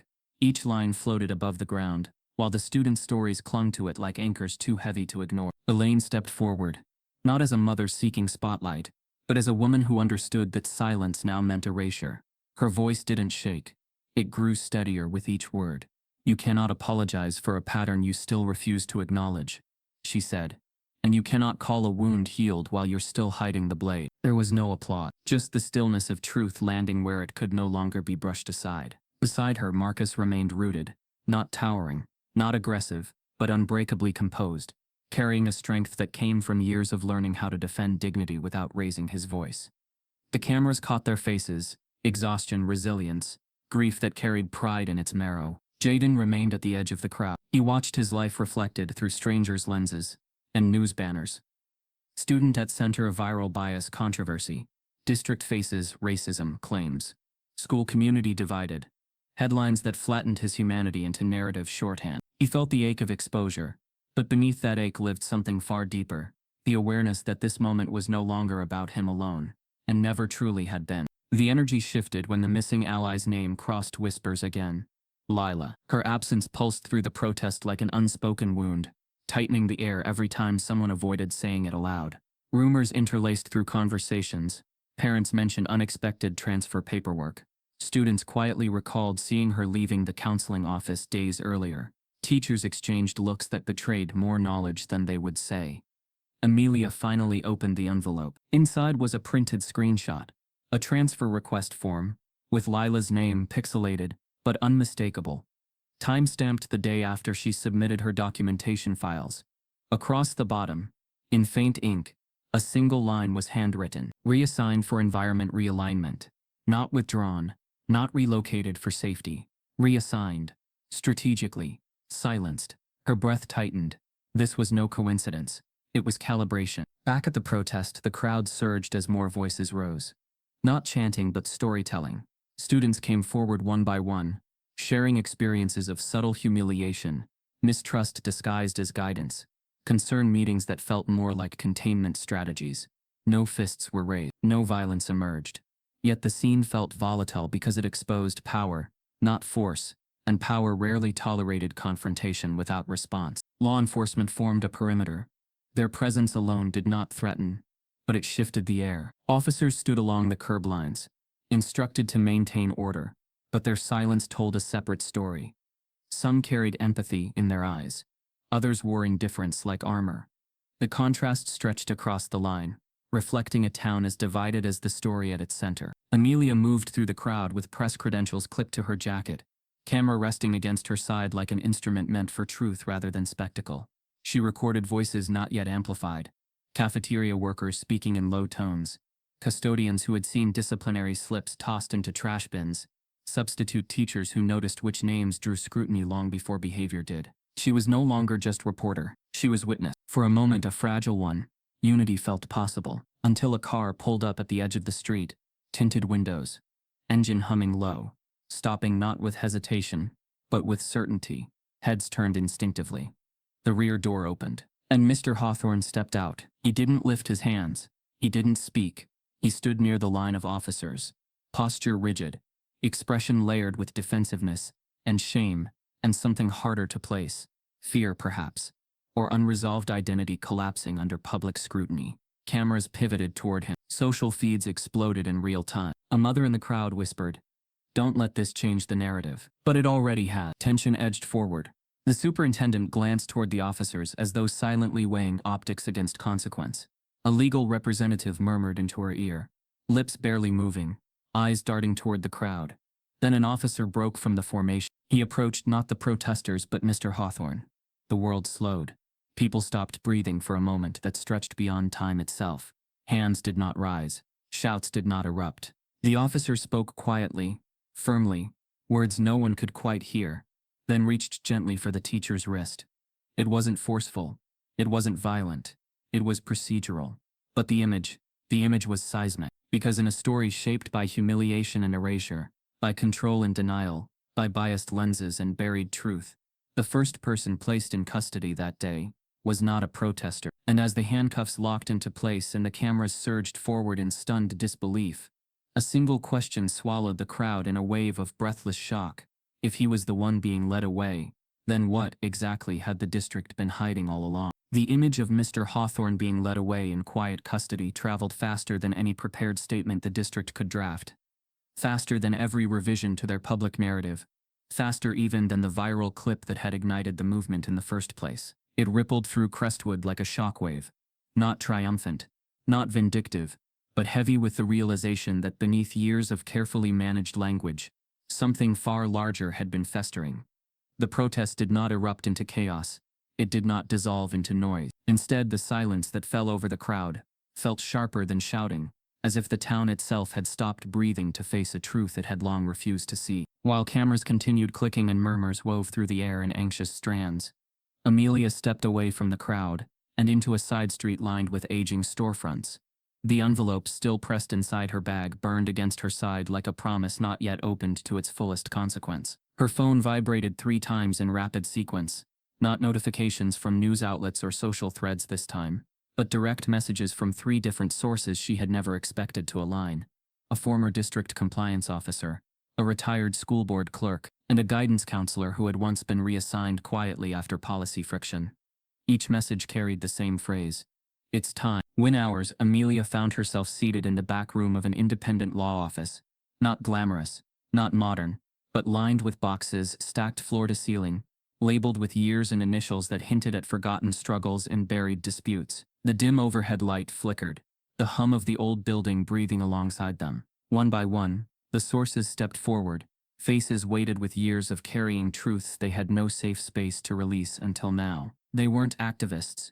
They weren't political strategists. They were people who had once believed in the integrity of the system, until the system demanded their silence. The former compliance officer, a man named Harold Benton, placed a worn leather folder on the table and slid it toward Amelia. His voice was steady but laced with something brittle. Regret, perhaps, or exhaustion. "These aren't accusations," he said. "They're logs, original logs. They were meant for review committees that were dissolved before they ever convened." Inside lay handwritten notations, grievance reports that never made it to hearings, copies of parent letters marked received, but never resolved. Patterns glittered through the ink. The same students, the same coded language, the same academic expectations twisted into punitive assumptions. The bias didn't shout. It whispered in repeated phrases like attitude concern, confidence misalignment, peer perception conflict. Every page built upon the last, not as isolated oversight, but as architecture. The retired board clerk spoke next. Voice quieter, frame tense as though disclosure itself was a form of vulnerability. "Policy revisions were drafted," she said, tapping one binder lightly. "Review panels were proposed. Audits were recommended. But each time, administrative framing redirected outcomes." The phrase they used most often was "not actionable at scale." Amelia felt anger crawl beneath her composure, not explosive but cold, the kind that comes from recognizing how easily humanity can be rewritten into metrics and deferred committees. She flipped through memos detailing recommendation tables that never reached implementation, notes of concerns labeled pending for years until they were folded into annual summaries and forgotten. The evidence did not point to a single teacher, a single classroom, or a single mistake. It revealed a culture masked as process. Then the counselor, the one who had risked her position by speaking earlier, unfolded a USB drive wrapped carefully in archival paper. Her voice trembled, but not from fear. "These are recordings," she said softly. "Internal debriefs, staff development reflections, backroom discussions after parent meetings. They weren't meant to be archived, but someone recorded them anyway." For a heartbeat, no one spoke. Amelia plugged the drive into her laptop, and the room filled with softly distorted audio, the kind that crackled around edges yet carried every word clearly enough to wound. She heard voices of administrators discussing narrative calibration, references to perception mitigation strategies, even the spoken admission that certain student groups responded differently to higher-stakes academic provocation. There was no slur, no overt animosity, just quiet prejudice wrapped in professional diction, the kind harder to confront because it did not announce itself as hatred. It operated as logic. Amelia listened to one excerpt where Mr. Hawthorne discussed confidence testing with supervisors, framed as motivational, yet distinctly applied to select students. Another file revealed subtle dismissal of families who voiced concerns, their pain reframed as emotional misinterpretation of standard practice. The room grew heavy as the implications crystallized. This wasn't negligence. It was design normalized through repetition. When the audio finally paused, Harold exhaled slowly. "If this goes public," he said, "it won't just expose one district. It could force the state to revisit educational oversight laws. Not just headlines. Policy. Accountability. History that never made it to record." Jaden's parents joined later that evening, walking into the office with quiet gravity. Elaine listened in silence, each new revelation layering atop the pain she already carried, while Marcus remained steady, gripping the edge of his chair as though anchoring himself to a reality he wished didn't need proof to be believed. When one audio clip replayed the phrase discomfort tolerance among minority achievers, Elaine closed her eyes, not in anger, but in grief for every child who had swallowed humiliation believing it was theirs to endure. "This isn't just evidence," she whispered. "It's testimony." Amelia nodded. Outside, night pressed against the narrow office window, the streetlights casting fractured reflections on the glass. Inside, they began cataloging, scanning, duplicating, archiving, not out of paranoia, but because truth that threatens power is never safe when left in a single place. The files were sorted into encrypted folders, shared across secure drives, entrusted to multiple hands. Every page, every recording, every note felt like a step toward the kind of reckoning communities rarely receive, the kind that could rewrite policy beyond apology or task force statements. For the first time since the scandal began, hope did not arrive through outrage or visibility. It arrived through proof. And just as the final document finished uploading to a secure cloud archive, the lights flickered. Once. Twice. Then darkness swallowed the room. The laptop screen snapped black. The scanner silenced mid-transfer. The overhead bulb dimmed into nothing. Silence expanded, not peaceful, but chilling in its precision. Marcus moved instinctively toward the nearest phone, but signal bars vanished as if pulled into the void. Amelia tried to restart the laptop.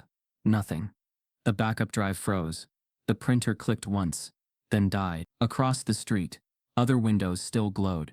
Restaurants, apartments, storefronts, all lit like nothing unusual had occurred. Only this block. Only this building. Only this room. Harold's voice broke the silence, low, shaken in disbelief. This isn't a grid failure. Elaine's breath trembled. Then what is it? Amelia's mind raced. They hadn't just been silenced. They'd been targeted. In the pitch-dark stillness, a faint mechanical hum pulsed through the walls, followed by the slow, unmistakable whir of an external server powering down somewhere beyond the room. A distant door clicked shut in the hallway outside, footsteps disappearing down the stairwell before anyone could reach them. The lights surged back on a second later, abrupt, blinding. But when Amelia reopened the laptop, the folders were empty. The files, every recording, every scanned document, every mapped index gone. Not corrupted, not damaged. Removed. Deliberately. The external drive blinked red. Data cleared. No remaining sectors recoverable. In the space where proof had existed moments before, only a blank directory reflected back from the monitor, silent and merciless. Harold sank back in his chair. Elaine covered her mouth. Marcus whispered, barely audible, they were watching. Amelia stared at the vacant screen, heart hammering, jaw set, realizing the truth of what had just happened. The evidence, powerful enough to change the law, had vanished in a blackout. No one could claim as coincidence. And somewhere in the darkness that had briefly swallowed the room, someone now possessed everything they had gathered. The morning of the hearing, Crestwood felt like a town bracing for impact. The sky hung heavy with gray, as if even nature understood the weight of what was about to unfold. Outside the county courthouse, a crowd had already gathered before the sun fully crested the horizon. Students, parents, educators, journalists, all pressed together in a collective tension that crackled through the cold air. For weeks, whispers of systemic bias had been passed around in cautious tones. But today the story would no longer be controlled by administrators or reframed by district talking points. It would be said aloud, in open court, on record. Inside, the courtroom buzzed, not with chaos but with restrained anxiety. The wood-paneled walls absorbed nervous breath and shuffling feet as people took their seats. Camera crews stood confined behind the press barrier. Jaden sat in the second row, shoulders squared, his face unreadable beneath a calm he had learned to wear like armor. He wasn't a witness today, not yet, but his presence was magnetic. Everyone in that courtroom understood, without him, this case wouldn't exist. Across the aisle sat Superintendent Laura Fielder, stone-faced behind her legal team, eyes fixed straight ahead. Her carefully applied poise, once enough to soothe public concern, now looked brittle. The charges weren't criminal, yet, but they carried weight. The hearing would determine whether the district had knowingly perpetuated racial bias under the guise of academic standards, and whether its top officials had tampered with evidence in the wake of the scandal. The stakes weren't just political, they were moral. The State Education Oversight Committee had appointed a neutral judge, an older black woman named Justice Corrine Mallory, with a reputation for listening more deeply than people expected, and ruling with a firmness that didn't rely on theatrics. Her gavel struck once, and the courtroom fell instantly silent. We are here to determine whether systemic inequities within the Crestwood Unified School District have been deliberately upheld and protected, she began. We are here to understand whether silence was policy, whether brilliance was punished, and whether this institution failed the students it claimed to serve. The first testimonies were predictable, cautious, filtered, procedural. District lawyers presented their narrative first. They argued that no law had been broken, that no direct orders were given to target or suppress students, that the actions in question were contextual, isolated, misrepresented in digital format. Their tone was one of reason and denial cloaked in bureaucracy. But then came the witnesses who dismantled the illusion. One after the next. Harold Benton, the former compliance officer, took the stand with a quiet but unshakable presence. He detailed how internal concerns were suppressed, how complaints were redirected or reworded, until they lost their urgency. His hands trembled once, not from fear, but from memory. He read from documents they had tried to erase, and when asked why he didn't come forward sooner, he said plainly, "Because I thought I'd be fired. I thought the truth wasn't enough." Then came Ms. Delaney, the guidance counselor. Her voice cracked once as she recalled conversations where promising students were quietly redirected to less intensive tracks because of confidence concerns. She recited phrases pulled from years of notes, each one dripping with quiet prejudice dressed up as concern. He's too assertive for AP culture. She dominates group dynamics. They struggle with authority. She paused, looked directly at the judge, and added, those notes were always about the same kind of student. Amelia was called next, not as a journalist, but as a fact witness. Her reporting had documented the patterns, the paper trails, the testimonies that connected the dots across years. She was asked whether she believed the district acted with intent. Her answer was calm, unequivocal. Yes, and I believe they relied on the silence of good people to sustain it. The courtroom tightened. Some gasped softly. Superintendent Fielder shifted slightly, but said nothing. But the real turning point came when Jaden's mother, Elaine, took the stand. She wore no makeup, no performance. Her grief and dignity arrived as one. My son didn't ask to be a symbol, she said. He didn't volunteer for this fight. He was given a moment meant to humiliate him, and when he rose above it, they called it defiance. And now they want to call it misunderstanding. Her voice never rose, yet every syllable struck like a bell tolling truth. Marcus, too, took the stand. His testimony measured, deliberate, but no less damning. He read aloud the email sent by the district after the video went viral, the one that praised Jaden's unexpected capabilities, while subtly shifting the blame to social media sensationalism. He let the language speak for itself, the microaggressions folded neatly between each line. Then came the surprise, an unexpected motion, filed by the legal team, working on behalf of several students who had come forward after the blackout destroyed the original evidence. We have something, the attorney said. A digital redundancy. The court shifted in confused whispers. Amelia leaned forward in disbelief. A student. Ethan had quietly backed up some of the scanned documents and audio recordings to a private Google Drive on the day of the meeting, thinking they'd need a copy just in case. He hadn't told anyone, not even Jaden, because he didn't want to mess things up if it wasn't safe. He was sworn in, and the court allowed the evidence. The files were played. Voices returned. Prejudice re-emerged. Erased lines reappeared. It wasn't all of it, but it was enough. Gasps broke out as one recording played a discussion between high-ranking district staff trying to reword disciplinary policies to sound less racially suggestive. Another clip captured a voice, clearly Superintendent Fielder's, dismissing a complaint from a parent by saying, "They always think it's about race." The courtroom shifted. Even the district's defense team began to look rattled. Justice Mallory remained composed, but her pen scratched continuously across notes, underlining phrases with sharp strokes. As the gavel came down for a recess before the verdict, the courtroom remained abuzz. Everyone assumed the outcome was now clear. The evidence had changed everything. The system had been exposed. The players had been unmasked. But then, just as the room began to empty for the break, an unfamiliar figure stood up in the back row. A man, middle-aged, with a badge that bore no district name, no official seal. He cleared his throat. "Your Honor," he said, startling the room back into stillness. "If I may, I believe I have testimony that has not yet been heard. It involves surveillance access records." Justice Mallory narrowed her eyes. "State your name." "Joseph Mercer, former IT contractor for Crestwood Unified." No one had heard of him before. Even Amelia blinked in surprise. "Why weren't you subpoenaed earlier?" the judge asked. "I wasn't supposed to exist in this case," he replied calmly.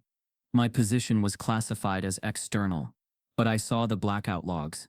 I know where the files went, and I know who ordered the wire." Justice Mallory's gavel hovered in the air. The courtroom held its breath, because whatever came next was about to rip the entire case open once more. The courtroom fell into a silence so thick it became a presence of its own, the kind that doesn't just settle between people, but surrounds them, constraining breath and movement. All eyes shifted to Joseph Mercer, the quiet man with a calm voice and a storm of secret. His statement had dropped into the center of the case like a stone thrown into still water, and the ripples hadn't stopped. Justice Mallory fixed her gaze on him, the gavel slowly lowered but never fully striking. "You're prepared to testify under oath?" she asked. Mercer nodded. "Yes, Your Honor. I have the access logs. I have the authorization trail. I know exactly who deleted the digital evidence from the off-site backup during the blackout." The courtroom buzzed, then quickly hushed. Elaine turned to Marcus, her expression rigid with disbelief. Amelia's breath caught. Jaden stared at the man like he just stepped out of the pages of a novel no one dared write. The judge granted the motion. Testimony resumed. Mercer took the stand. What followed was surgical. He detailed how he was contracted to maintain and monitor off-site data redundancy systems for the Crestwood School network, an invisible role to most, buried deep in the infrastructure of IT, and rarely consulted unless something went wrong. But when the district experienced its mysterious power outage, Mercer received a direct order, not to investigate the disruption, but to reroute access from the backup servers to a private internal address logged under a pseudonym code. That address, he revealed, traced back to an encrypted device registered under the district's Executive Operations Group, a cluster of administrators with oversight power, including the superintendent and 2 unnamed board members. He submitted printouts of the authorization chain, fragments of metadata and internal timestamps. And then came the real twist. The deletion wasn't just a wipe. It was a manual overwrite, not executed by a scheduled system failure, but by someone physically logged in during the blackout. Someone was in the room, Mercer said, and they didn't just remove the files, they replaced them with empty folders, same names, same dates, but empty. It was designed to make you think the files failed to upload. The courtroom reacted with visible shock. This wasn't mismanagement. This was sabotage. And it pushed the case into territory no one had dared name yet. Criminal obstruction. Justice Mallory adjourned for deliberation. After an exhausting 6 hours of final arguments, review and testimony, the bench wasn't simply weighing guilt or innocence anymore. It was examining intent, pattern damage, and above all, systemic harm. When the ruling came the next day, a crowd formed on the courthouse steps so dense it spilled into the streets. Camera crews stood elbow to elbow. Protesters held signs not of anger, but of hope tinged with fatigue. Inside, the courtroom held its collective breath as Justice Mallory delivered the decision. The ruling was unprecedented. The court found the district liable for willful negligence, racial targeting through policy, and obstruction of an active investigation. While not criminal in the conventional sense, the verdict mandated the termination of multiple senior officials, including Superintendent Fielder and 2 board members, a federal investigation into district-wide bias enforcement practices, the creation of a state-monitored reparative justice task force with full transparency to the public, and, most importantly, a recommendation forwarded to the State Assembly for legislative reform of educational oversight and accountability laws. Citing this case as precedent, the courtroom exhaled. Elaine held Jaden's hand tightly, but neither wept. Marcus looked down, breathing out for the first time in what felt like weeks. Jaden stayed still, not because he wasn't moved, but because the weight of being believed was heavier than he expected. It didn't feel like victory, it felt like survival. Outside, the crowd broke into applause as the verdict reached them. But inside Jaden, something else stirred. Not relief, not closure, but a deeper question. What now? For weeks after the verdict, national attention burned like wildfire. Panels discussed the case as a landmark moment in educational justice. Students across the country launched their own testimonies using hashtags inspired by Jaden's name. State senators introduced the Rivers Reform Act, a proposed bill aiming to regulate academic bias audits and protect students from retaliation for academic dissent or viral exposure. Amelia's full-length exposé was nominated for a Pulitzer. Lila, now safely back and living under a privacy agreement with her family, began working with advocacy networks to amplify suppressed student voices across districts. But with attention came a cost. Not everyone was supportive. Some labeled the ruling an overcorrection, arguing that the district was being scapegoated for cultural misinterpretation. Certain news outlets spun counter-narratives, downplaying the evidence or amplifying conspiracy theories. A few educators resigned in silent protest, refusing to acknowledge the verdict as fair. Jaden received messages, some loving, some venomous, reminding him daily that being right didn't protect him from resentment. And then the unexpected happened. One evening, just as Jaden thought the chaos had finally stilled, he received a package at the door, unmarked, no return address. Inside, nestled between sheets of blank paper, was a single flash drive. He hesitated. Marcus and Elaine stood beside him as he inserted it into an old laptop they kept for backups. The screen flickered to life and a single video began playing. Not a school clip, not court evidence. A classroom recording from over a year ago, in Mr. Hawthorne's old classroom. It showed Jaden, younger, quieter, solving a problem on the board. But this time, there was no challenge, no viral sting. The footage revealed Mr. Hawthorne saying calmly, Let's see if you can prove the rumors wrong. Then a faint voice behind the camera whispered, they'll never let him be the face of anything. The video cut out. Silence stretched across the room. It wasn't the original viral moment. It was before that, proof that the bias wasn't a single event. It was rehearsed, patterned, intentional. And someone still in the shadows, had saved it. Amelia rushed over within the hour after Jaden's family sent her a clip. She sat at the table, visibly shaken. Where did this come from? Jaden looked down at the packaging again, scanning for any detail. Then he noticed a handwritten note tucked deep in the bottom fold. It read, "You exposed what they buried, but they only buried the beginning." This was never just about one school. Look deeper. Elaine inhaled sharply. Marcus clenched his fists. Amelia leaned back, connecting the dots. What if the district wasn't the top of the chain? She said. What if it was just one branch? The silence that followed didn't feel like fear. It felt like invitation. Because Jaden's story had started with a cruel joke and ended with a courtroom. But the deeper truth, the deeper fight, had only just begun. The courtroom verdict had been unforgettable, its echoes reverberating far beyond the polished oak doors of the county building and deep into the conscience of a nation. But with every movement born from pain, there came another day, a sunrise where the world didn't simply echo one moment of justice, but demanded more. For Jaden, the victory was never meant to be the end. It was the vessel through which others began to see themselves. It was the spark that ignited something larger, something no single person could contain. And as the first light of morning crept across the Crestwood skyline, a movement powerful, organic and unstoppable was already taking shape. In the weeks that followed the historic ruling, gatherings began popping up in cities from coast to coast. What had started as a local protest grew into something far more profound, a collective of students, parents, educators, and activists who saw in Jaden's story a reflection of systems long ignored or dismissed. Community organizers formed coalitions named after concepts of dignity and equity. Hundreds of school districts received volunteer offers from citizen oversight groups, and legislature discussions sprouted in state capitals, all sparked by the embers of one classroom moment. The movement was not loud for the sake of noise. It was cohesive, articulate, and rooted in real stories. At the forefront of this burgeoning network stood Jaden, though not as a self-appointed leader, but as a focal point, a shared reference every story seemed to orbit. He traveled to speak at school assemblies and civic forums, careful to anchor his narrative in empathy rather than grievance. Though his words came slowly at first, they carried weight because they weren't rehearsed. They were lived truth. We did not rise because this was about one boy, he told a packed auditorium in Atlanta that had opened its doors to supporters of educational equity. We rise because this is about every child whose potential was mislabeled as threat. Every voice dismissed as disruption. Every student told brilliance must be quiet. His voice didn't tremble, yet each syllable held layers of history, of pain, resilience, and hard-earned clarity. It was impossible to quantify the movement's reach. What had once been a hashtag became principles. Those principles became regional chapters, and those chapters became real change agents in communities clamoring for accountability. Every rally, every letter to congressmen, every new policy draft carried a piece of Jaden's truth, the living proof that one person's courage could fuel a vast infrastructure of momentum. But with growth came complexity.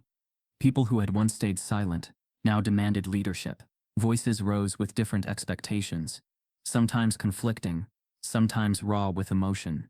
What bound them was truth, but interpreting that truth was not always seamless. A movement that was powerful in its unity had to grapple with internal friction as it clambered toward clarity about its purpose, structure, and mission. In Crestwood, Jaden's family watched this evolution from a quiet suburban home now thick with visited strangers, ringing phones and shift after shift of visitors seeking conversation or collaboration. Elaine and Marcus did their best to ground their son while also giving space for his voice to matter. It was never easy.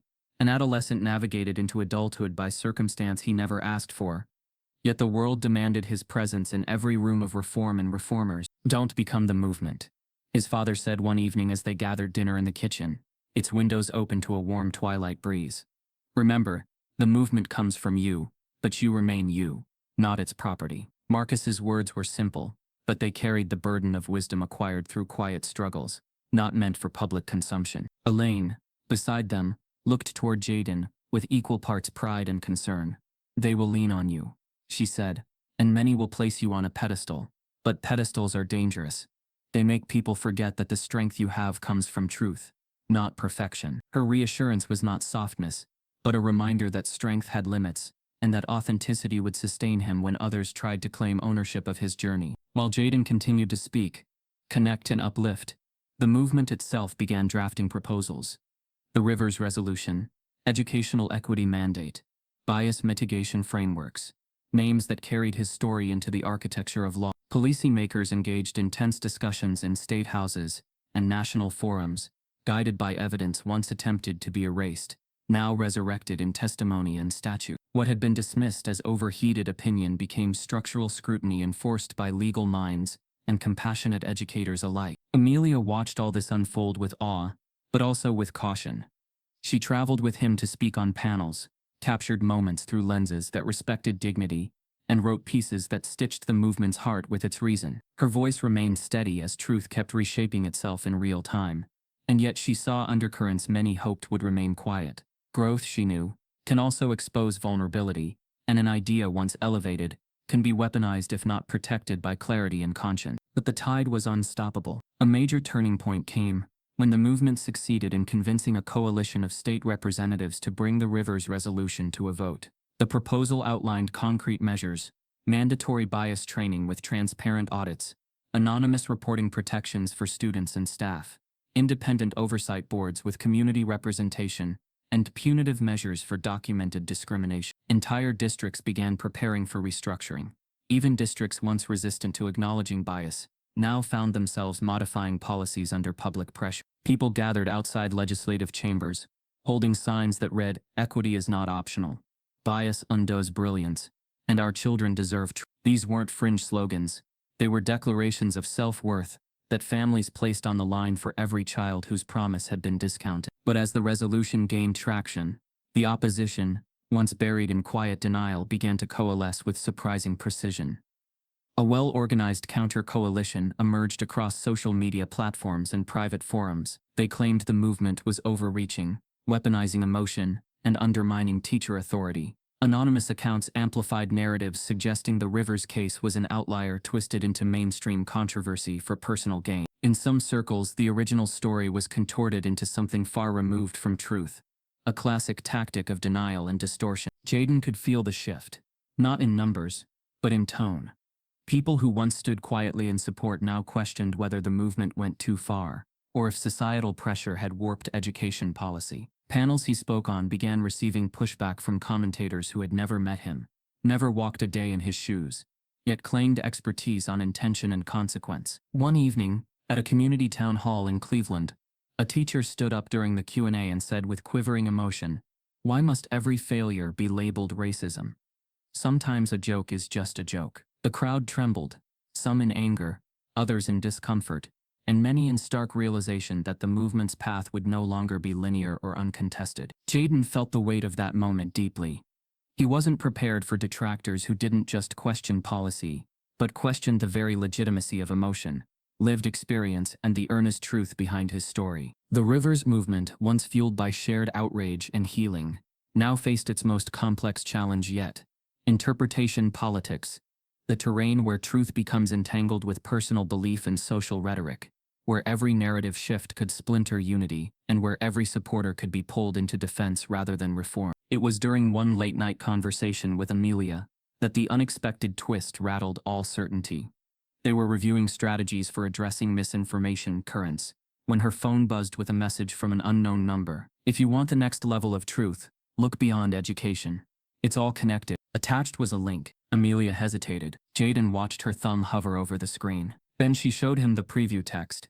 Project Origin, linked audit logs, recovered. They both stared at the message in stunned silence, the implications sinking in. The words weren't just a file name, they were a summons. Because suddenly, the movement wasn't just about educational bias anymore. It was about something deeper, a hidden infrastructure that had shaped so many stories before his began. And in that moment, before either of them could speak, the unknown message concluded with a stark line that sent a chill right through Jaden's heart. "Truth starts at the beginning, not where you thought it did." The room went quiet, and everything hung in the balance. Years had a way of softening some things while sharpening others, bending the edges of pain until they became something readable and real. while etching the memory of what had been endured into a kind of quiet resilience. In the years after the movement grew from the embers of a single classroom moment, the story of Jaden Rivers became woven into the fabric of educational discourse across the nation. He graduated high school early, earned a scholarship to a prestigious university, and threw himself into studies that bridged law, sociology, and public policy. The legacy of what happened in Mr. Hawthorne's classroom never left him, but it evolved from burden to compass, from obstacle to guiding star. What once felt like a wound became the source of a purpose he hadn't known he possessed before: to ensure that no student would ever again endure quiet erasure under the pretense of academic practice. The movement, now known as the Rivers Initiative, endured long past the initial legislative stirrings and media cycles that once amplified it. It matured, institutionalizing fairness audits, rewriting accountability frameworks, and creating safe channels for student reporting in countless districts. What began as a cry for justice in Crestwood became a blueprint for systemic reform in classrooms from urban centers to rural towns. Teachers, administrators, and lawmakers spoke publicly about the Rivers case, not as a moment frozen in time, but as a catalyst for enduring awareness and structure. The narrative spun outward into curricula, training modules, and community partnerships designed to dismantle the kind of invisible bias that once thrived like a dormant ghost beneath the surface of policy and pedagogy. Jaden walked through campus in early fall, the leaves crisp underfoot, his backpack slung casually over one shoulder, his stride confident yet measured. He was no longer the boy who stood in the glare of viral attention. He was a young man whose name had become synonymous with thoughtful activism and compassion. A group of fellow students walked beside him, discussing a proposal for a bias mitigation forum they were co-hosting that week. He listened, offered guidance, encouraged them, the gentleness of his leadership as quiet as the wind that brushed through the university quad. His phone buzzed with a reminder. Rivers Initiative Leadership Summit, tomorrow. He smiled in a way that felt both light and heavy with memory. A smile born of knowing how far he'd traveled from the classroom steps where everything began. Yet even in that calm, there was an undercurrent, subtle, persistent, like a tide pulling at something beneath the surface. His mother, Elaine, met him for coffee later that afternoon, and the two found themselves in a corner booth that looked out onto a street humming with life. They didn't need to fill the silence. Years of shared history made the quiet between them comfortable, almost comforting. When she finally spoke, her voice was reflective rather than cautious. "You've changed so many lives," she said, eyes resting on him with something deeper than maternal pride, something like awe laced with wonder. "I never imagined a single moment could branch into a life's work, and yet here we are."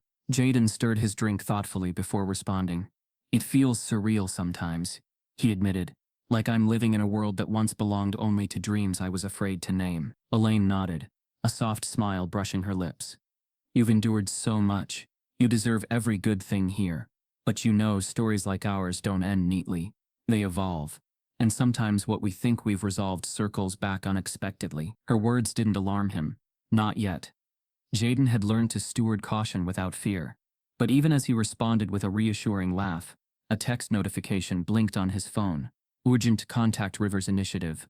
Secure line." The secure line was reserved for matters of organizational protocol and serious communication. He frowned, tapped the message, and read a brief directive. "New documents surfaced. Requires immediate review." His brow furrowed as he called the initiative's director, a colleague named Marisol Vega. "Hey," he said, voice calm but edged with curiosity. "What's coming through?" Marisol's voice arrived on the line crisp and serious. "Jaden, we just received an anonymous drop of files related to Crestwood Unified, predating what you thought was the earliest evidence. I can't get into details over regular channels.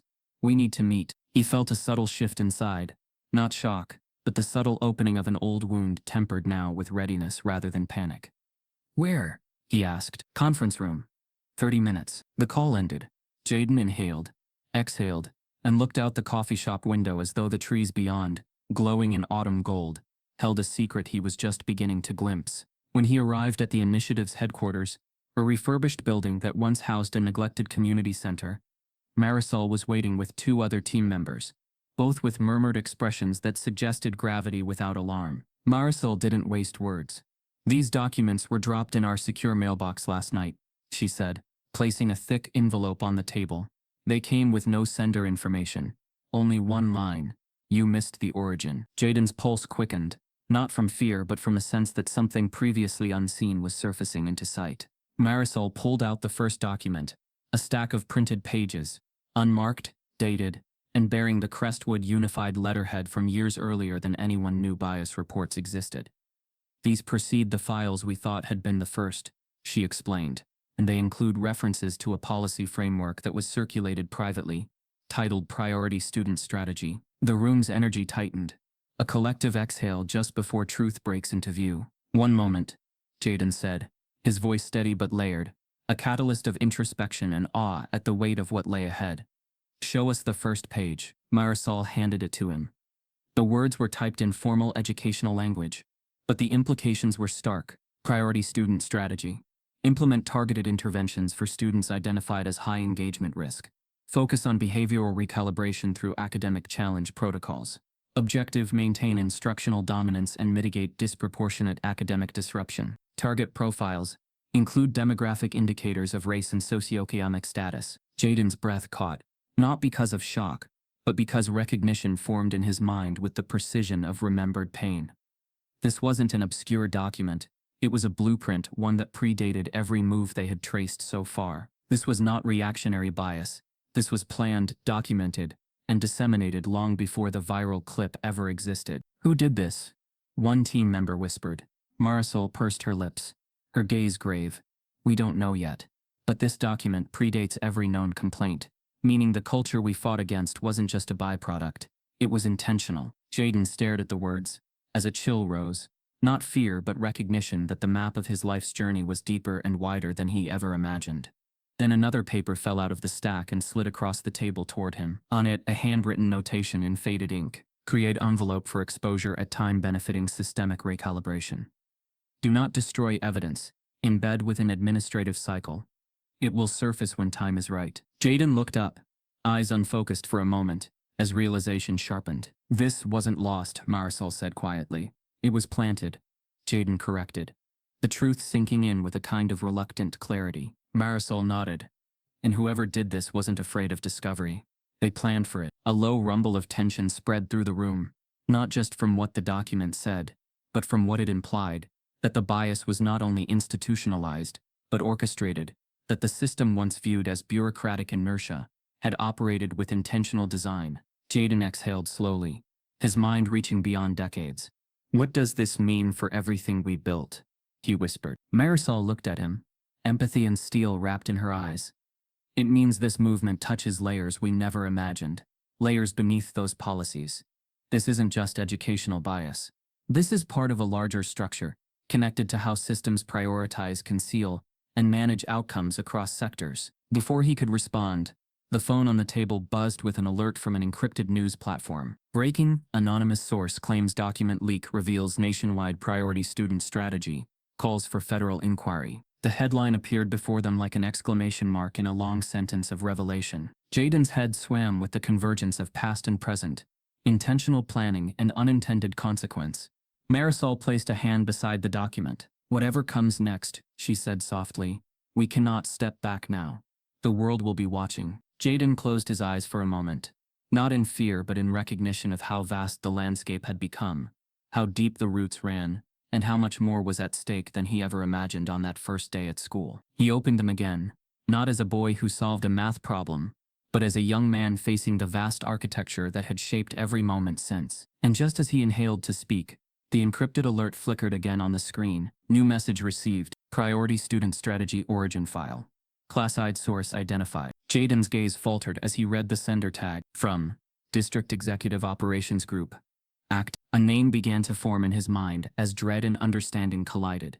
It was a name he never expected to see again, and in that instant, everything he believed he knew about the future teetered on the brink of collapse. If you believe no student should ever be humiliated for who they are, type yes in the comments. Have you ever seen quiet brilliance dismissed just because it didn't look how the world expected? Subscribe for more real stories that challenge injustice, because staying silent keeps the system the same, and we're not here to stay silent anymore.